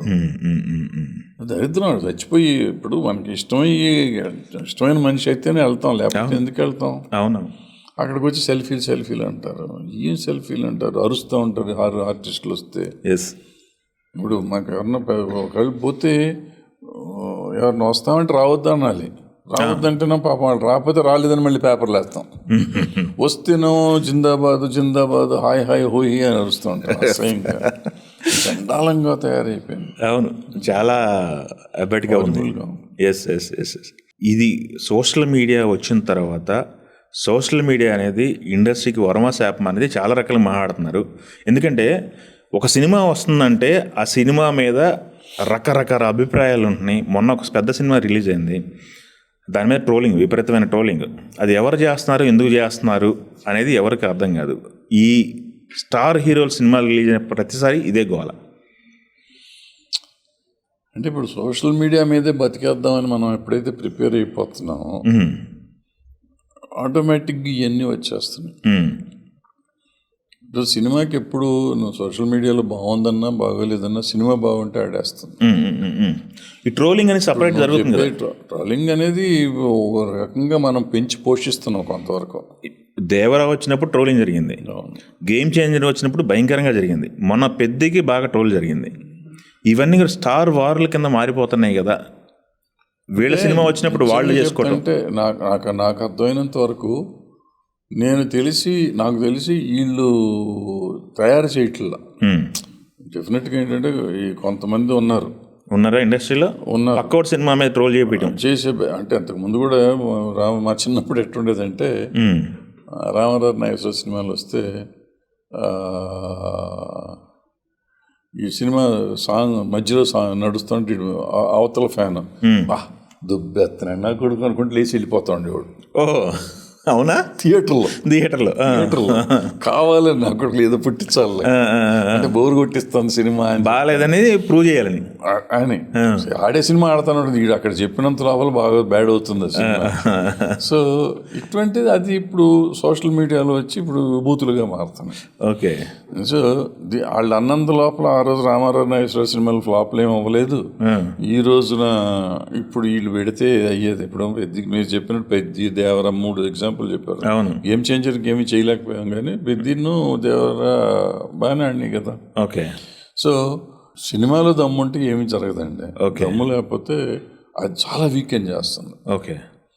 సినిమా దమ్ముంటే ఏం వీక్ చేయవు, వెళ్ళిపోతుంది. దమ్ము లేదనుకోండి ఈ ట్రోలింగ్ ఇంకా హెల్ప్ అవుతుంది. ఓకే. ఫ్లాప్ చేయటానికి. ఓకే. వదల సినిమాతో థియేటర్లోకి వస్తున్నారు. మీకు ఇప్పుడు సినిమా రిలీజ్ అంటే ఎలాంటి మైండ్ సెట్ ఉంది? ఒకప్పుడు పెద్ద బ్లాక్ బాస్టర్లు చూశారు, సినిమా రిలీజ్లు ఫ్లాప్లు, బ్లాక్ బాస్టర్లు కొత్త కాదు మీకు. బట్ మళ్ళీ ఫ్రెష్గా సినిమా ఒకటి రిలీజ్ ఉంది మీది. అంటే నిజంగా చెప్పాలంటే విష్ నాకు ఏంటంటే ఇంకా ఎంత వయసు ఉందో, ఇంకేం సినిమా చేయగలమో చేయలేమో తెలియదు. ప్రాబ్లీ ఇది లాస్ట్ అవుతుందో లేకపోతే ఇంకా 4-5 చేస్తామో తెలియదు. కానీ బట్ ఇది నాకు బ్లాక్ బస్టర్ అవ్వాలంటే ఒక కొత్త ఎక్స్పెరిమెంట్ చేసాం. Commercial experiment. ఓకే. కమర్షియల్గా ఉండేదంటే ఎక్స్పెరిమెంట్ చేశాను ఈ సినిమాని. నాకు ఇది సక్సెస్ అయితే చూడాలి, దాన్ని డబ్బుగా కాదు, డబ్బు అనేది పెద్ద సెకండరీ. అది నాకు కానీ నా ప్రొడ్యూసర్ పార్ట్నర్కి కానీ జగపతి బాబుకి కానీ చోటాకి కానీ డైరెక్టర్కి కానీ ఈ సినిమాలో పనిచేసిన అందరికీ ఒక లైఫ్ ఉంటుంది. అది కాకుండా ఈ చిన్న సినిమాలు తీసే వాళ్ళందరికీ కూడా ఒక ధైర్యం వస్తుంది. ఓకే. ప్లస్ మాలాంటి ఆల్మోస్ట్ రిటైర్ అయిపోయి ఇళ్లలో కూర్చున్న సీనియర్ ప్రొడ్యూసర్లు ఉంటారు, వాళ్ళకు కూడా ఒక ధైర్యం వస్తుంది. మనం ట్రై చేయొచ్చు, మనం చేయొచ్చు సినిమా అని ఒక ధైర్యం వస్తుంది. ఓకే. సో లాట్ ఆఫ్ మిగిలిన వాళ్ళందరికీ ఒక స్ఫూర్తి అయ్యే అవకాశం ఉంది. సో ఈ కొత్త వెరైటీ ఆఫ్ సబ్జెక్ట్ తీసుకుంటూ ఉండొచ్చు అనే ఒక ఆలోచన కూడా వస్తూ ఉంటుంది. సో వాటన్నిటినీ దృష్టిలో పెట్టుకుని నాకు చాలా సక్సెస్ కావాలి, మంచి సక్సెస్, చాలా పెద్ద సక్సెస్ కావాలి నా కోరిక. ఓకే. అవుతుందని నమ్మకం. ఓకే. బట్ ప్రేక్షకులు ఎప్పుడు ఎట్లా రియాక్ట్ అవుతారో మనకు తెలియదు. సో బట్ 50 ఏళ్ళ నుంచి నన్ను భరిస్తున్నారు, నన్ను గౌరవిస్తున్నారు, నాకు ఒక మంచి స్థానం ఇచ్చారు ఇండస్ట్రీలో కానీ బయట ప్రజల్లో కానీ. సో ఈ సినిమాలో కూడా నన్ను అట్లాగే ప్రేమిస్తారని, అట్లాగే ఆశీర్వదిస్తారని ఆశిస్తున్నాను నేను. ఓకే. సినిమా రిలీజ్ అవుతుంది కాబట్టి సినిమాకి రివ్యూలు ప్లస్సా మైనసా, గుడ్ ఆర్ బ్యాడ్? రివ్యూలు అనే టాపిక్ వస్తే మీ అభిప్రాయం ఏంటి సార్? నేను అసలు దాన్ని పట్టించుకోను. ఎందుకంటే డెఫినెట్గా మీకు ఓవర్సీస్లో రివ్యూస్ అడ్వాంటేజ్ డిసడ్వాంటేజ్ ఉంటుంది. అది ఇంపాక్ట్ అక్కడ ఉంటుంది. ఇక్కడ పెద్దగా ఉండదు. ఓకే. ఇక్కడ కూడా ఈ మధ్య పెరిగినాక కొంచెం ఉంది. బట్ ఏమైనా మ్యానిపులేటెడ్ అని చెప్పి అర్థమైపోయింది జనానికి. ఇంతకు ముందు మొదట్లో ఉండేదేమో కానీ ఇప్పుడు మ్యానిపులేటెడ్, ఇష్టం ఉన్నాడు బాగుంది అంటాడు, ఇష్టం లేనాడు బాగాలేదు అంటాడు, ఇది పెద్ద ఇష్యూ కాదని చెప్పి. ఇప్పుడు మీరు అనుకుంటే మీరు దేవరాని రివ్యూస్ కానీ ఇది కానీ ఎంత ఉండింది, ట్రోలింగ్లు కానీ ఎవరు ఆడలేదా?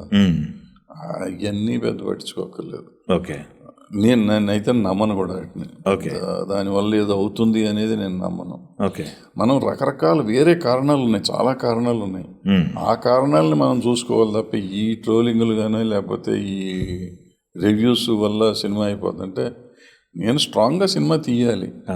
అసలు ఫస్ట్ నాకు ఈ సినిమా ఎక్స్పీరియన్స్ ఏంటంటే ప్రొడ్యూసర్ అనేవాడు చాలా స్ట్రాంగ్గా ఉండాలి మానసికంగా, ఫైనాన్షియల్ కాదు, నేను మానసికంగా ఒక నమ్మకంతో సినిమా తీయాలి.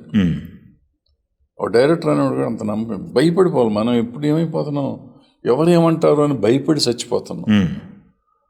ట్రోల్ చేస్తారేమో, వీళ్ళు తిడతారేమో, ఇంకోటి చేస్తారేమో, రివ్యూ రాస్తారేమో. ఇవి రాసుకొని నువ్వు తీయి, వాడికి అందనంత గొప్ప సినిమా తీ. నేనేమంటాను, నువ్వు ఒక బ్రహ్మాండమైన సినిమా తీద్దాం మనం. అవును. తీస్తే నువ్వు తిట్టావు అనుకో, ఫర్ ఎగ్జాంపుల్ నువ్వే నా సినిమా చండాలంగా తీసాడు భరద్వాజ్ అని అనుకో, నిన్ను వాళ్ళు తిట్టేదట్టు నేను తీయాలి సినిమా. రే బుద్ధి ఉందా లేదా నీకు, ఇంత గొప్ప సినిమా తీస్తే తిడతావా, జనం అంతా నిన్ను తిట్టేదట్టు తీసుకో, జనాలంతా తిట్టేటట్టు ఆ సినిమా మనం చెయ్యాలి. ఓకే. అది మనం చేయాలనేది ఆలోచించుకోవాలి తప్ప తిట్టేస్తాడు తిడితే తిడతాడు, అతను నైజం తిడతాం. తిట్టే వాళ్ళ నైజాన్ని మనం మార్చలేం కదా.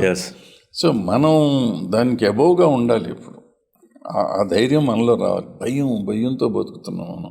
ఇండస్ట్రీలో ఆ ఫీలింగ్ ఉందే సార్. ఇండస్ట్రీలో ఓటీటీ వాడు కొనడేమో, శాటిలైట్ కొనడేమో, జిల్లాలు కొనరేమో, మొన్న మీరు చూడరేమో, వీళ్ళు ట్రోల్ చేస్తారేమో, వాడు రివ్యూ రాయడేమో, 3.5 ఇవ్వడేమో, 2.5 ఇస్తాడేమో, ఇస్తే నా జీవితం ఏమైపోతుందో ఈ భయంతో ఎక్కడ బతుకుతాం.